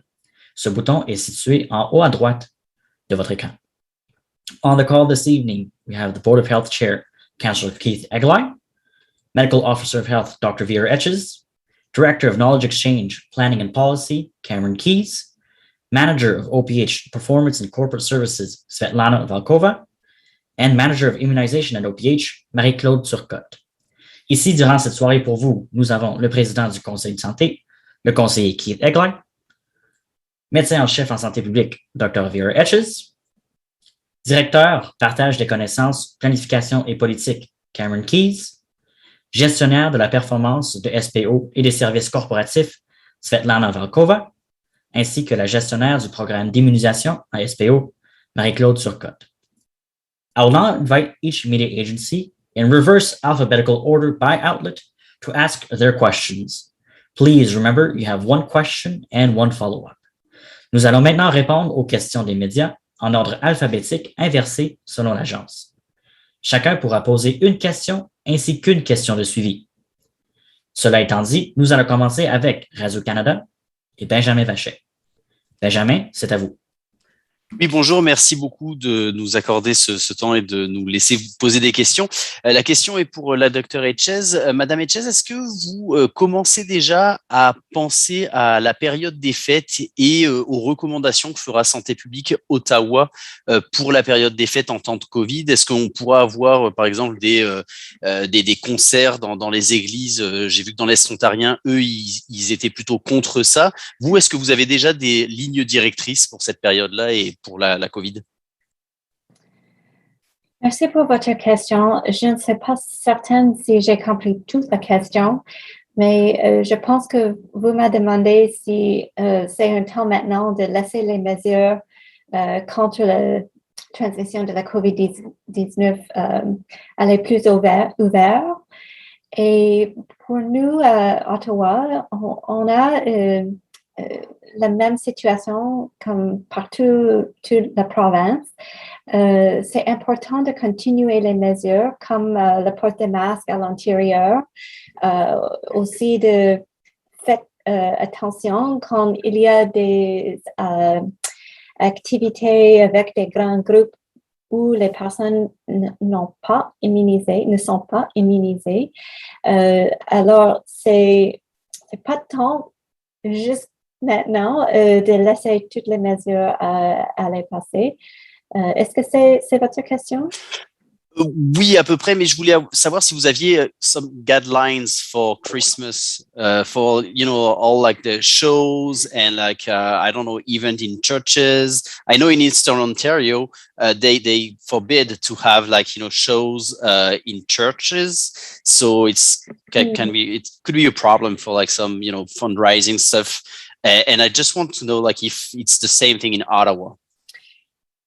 La situation, c'est que on a les environnements où toute la population là sont immunisées et la capacité est augmentée. Par exemple, dans les restaurants, dans les centres de sport.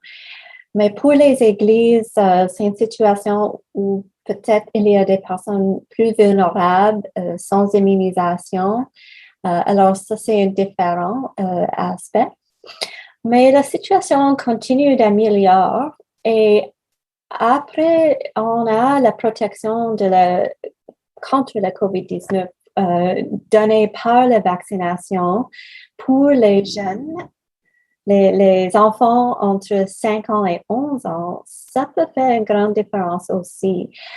Et ça va arriver, on espère, 7 mois avant les fêtes, et on a besoin d'évaluer la situation.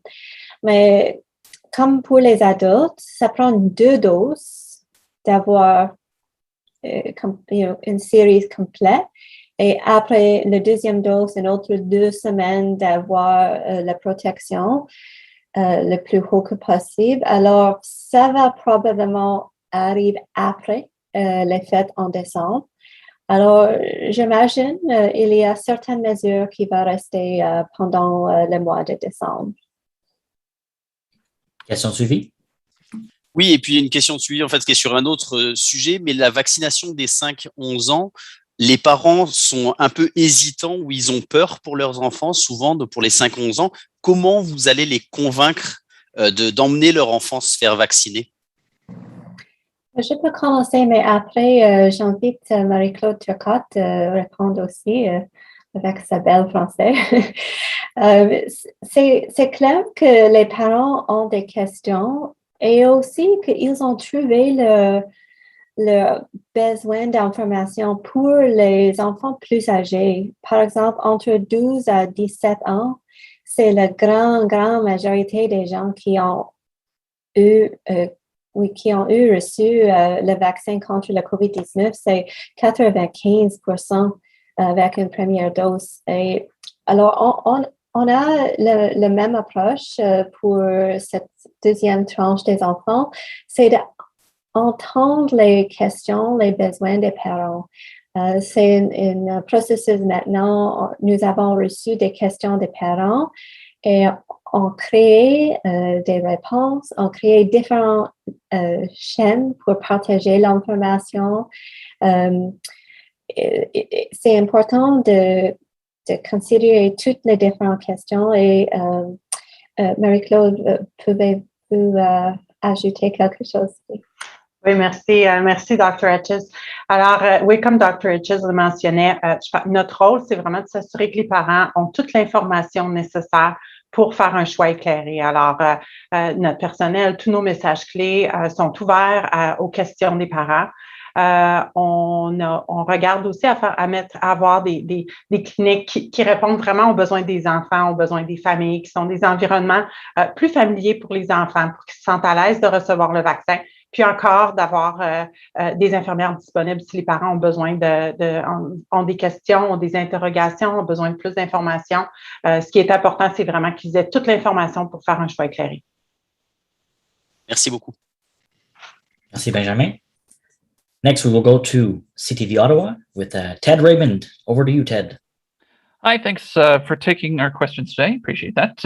My first question will be for Dr. Etches, and I guess it kind of comes off of just the last question from Benjamin there. Can you address a little bit more about the why for getting kids vaccinated, given their low rate of hospitalization, their low rate of severe illness, and some people's concerns around side effects? Why is this important, and how are you going to address some of those concerns?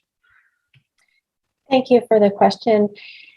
There are many reasons why it's important to carefully consider the immunization of 5 to 11-year-olds and to choose the protection of COVID-19 vaccine when we have a safe, approved, effective vaccine available. The first reason for children is that some are susceptible to serious outcomes from COVID-19 infection. It's rare.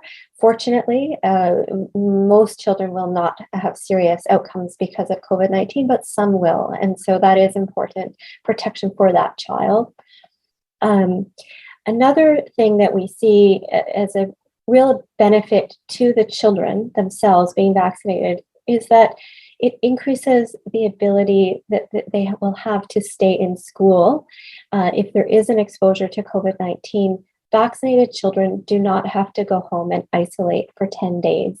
And, we are having schools where there's exposure after exposure, and then it's 10 days after 10 days of school missed, and that social and developmental, support that schools provide when their children are there in person is missed after a year and a half of also, falling behind for some children. So it's really important.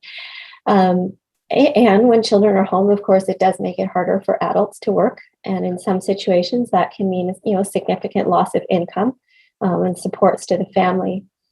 And so that other aspect, of indirect benefit to the children is that when they are immunized, they're less likely to transmit COVID-19 and contribute to, the growth of COVID in our community. And that indirect support then means that their parents are less likely to have a situation where they encounter the virus. Both children and youth will have more access to activities. Employment levels should be supported, and all of these things matter for children's well-being.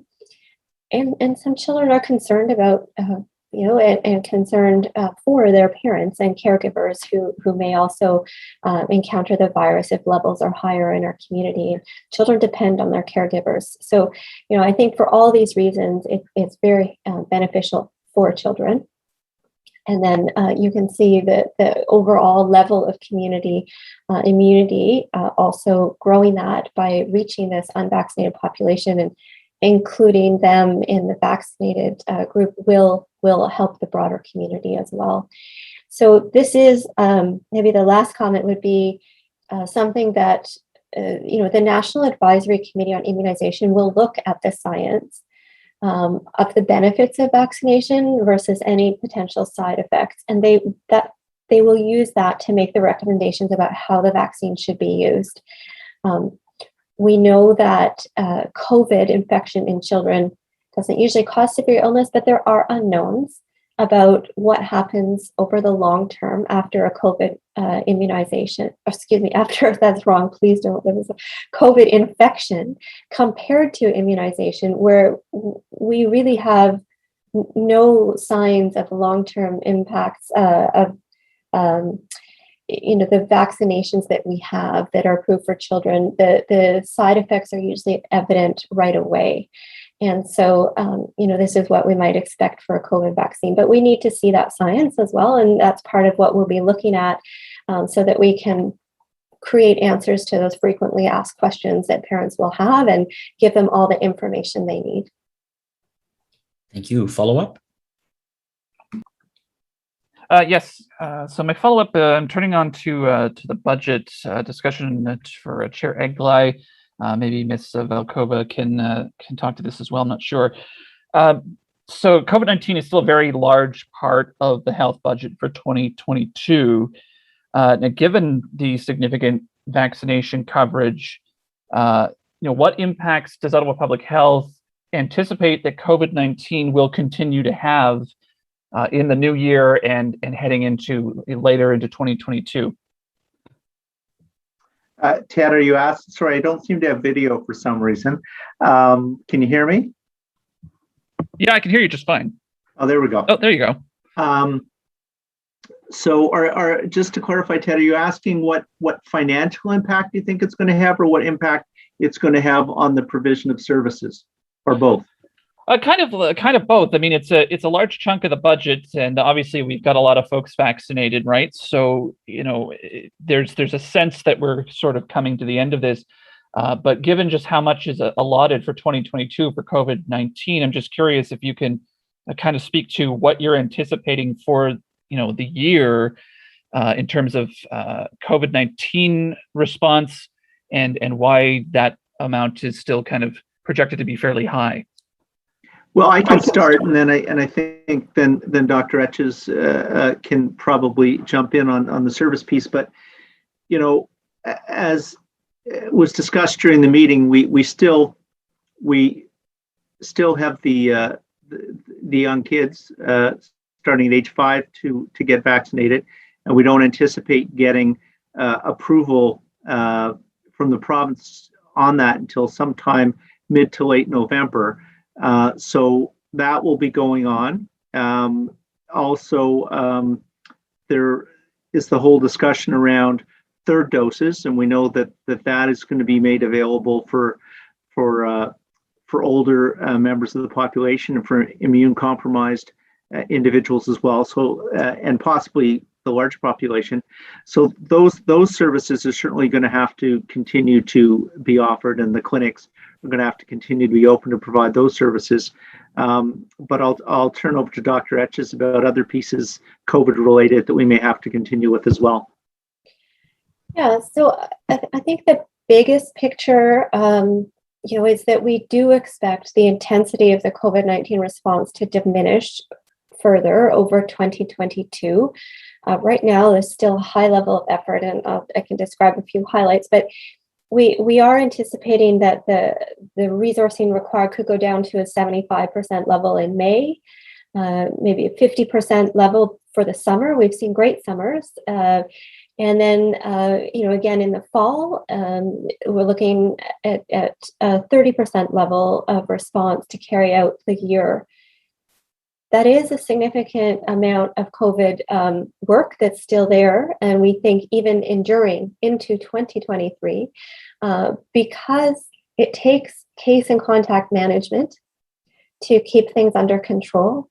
All of the outbreak prevention work to reinforce infection prevention and control measures in long-term care and retirement homes and support many workplaces and different kinds of congregate settings continues.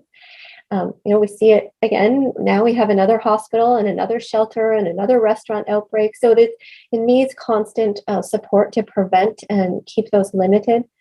The school support work will continue because we still today and in the new year, we expect to have the highest rates among 5 to 11-year-olds. And that requires a lot of effort to limit transmission and handle that advice and supports that are required in schools. And with changing pandemic needs, the situation continuing to shift, there's a lot of ongoing need to communicate what is needed and what the rules are and all of these different ways you can get support and what's happening and through many stakeholders. So all the communications work, is part of what will continue. The chair mentioned the vaccinations. That is true. And then we have the monitoring, the surveillance function of public health, the reporting on our dashboards and all of that work to keep an eye on things is part of the continuing work. We have a phone line that's still very busy helping people book, but also answering questions. And we have new information technology systems that we've had to introduce new databases and ways of working that, again, require reporting to the ministry and different staff to maintain. So these are the big categories of what's in the budget, which, as you mentioned, is still significant, but it is lower for 2022 in terms of the COVID response compared to our actual spending on COVID in 2021. Merci, thank you. Thank you. Thank you, Ted. Last set of questions will go to CBC Ottawa with Nicole Williams. Over to you, Nicole. Thanks so much. I believe my question is for Dr. Etches, but happy to be corrected if that's not the case. I just wanted to ask about staffing, because I'm just seeing in the budget that the staffing complement grew from 644 employees, that was in December 2019, to just over 3,500 in August of this year. So obviously that makes sense that there's going to need to be a lot more staff to deal with the pandemic. But I guess I'm just wondering what challenges that brings when you have like a 5-fold increase in staff in a year. Awesome. Yes, so it has put pressure on the managers and the supervisors, and we've had to create new managers and supervisors to be able to support staff in their work. So it's required leadership training and onboarding processes. I mean, the support we've had from the city has been significant around hiring and onboarding and all the information technology. Everyone needs their connections to be able to work these days through. So a lot of work. And many of the people who've joined us have been part-time or casual. And so the scheduling burden has been there again to try to give people as much notice as we can about when we need them, and then, you know, they're matching that with their availability. So these are times where all of us, you know, again, are also not able to have as many meetings in person. And so I think it's challenged us to look at team building virtually. And many people have not worked for a public health organization before. And so trying to be creative about ways that we orient people to public health work, you know, has been part of the challenge as well. Does that get at your question?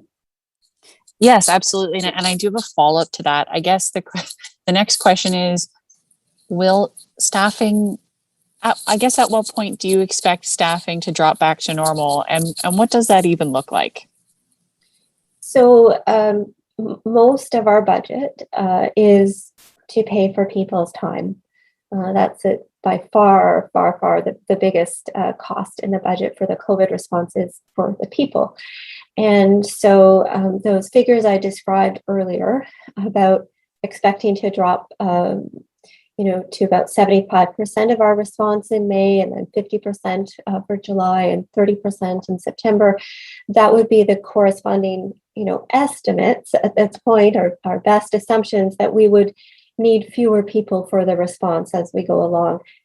I can't say that that is going to be particularly specifically accurate. And so our process will be, you know, actually we do it on a weekly basis. We look at what are the demands on our team this week? What staffing do we need this week? And we project that out. You know, we'd like to have people know their schedule at least 2 weeks in advance. And so we're always looking ahead that bit as well in terms of what's the demand for immunization? How many people do we need in the clinics? So we will continue this process of assessing demand, staffing to meet the demand.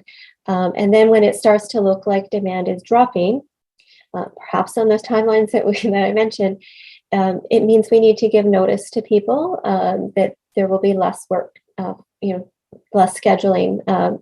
But we went through this in the summer a little bit. So if you think back to July, was the peak of immunization in 2021. August also very busy, but then things dropped off. And so we had to go through a process then of thinking about where do we transition staff if there's other work to do. And in that case, we found there was other work to do. We needed people in the schools because the outbreaks and the case management and follow-up in schools was high. And we needed people to help with catch-up immunization for school-based immunizations. And so we had people working in immunization program that were able to help with that. So it's an adjustment, you know, to meet the needs that are there.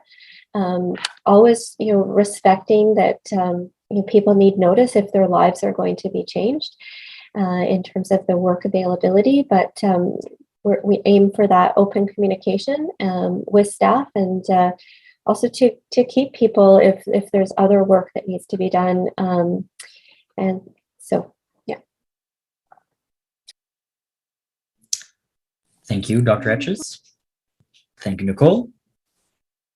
That is all the time we have for today. It is the very first time I moderate a media availability, so thank you very much for being my inaugural guests, and of course for being our valued media partners in the fight against COVID-19. C'est tout le temps qu'on a de disponible aujourd'hui.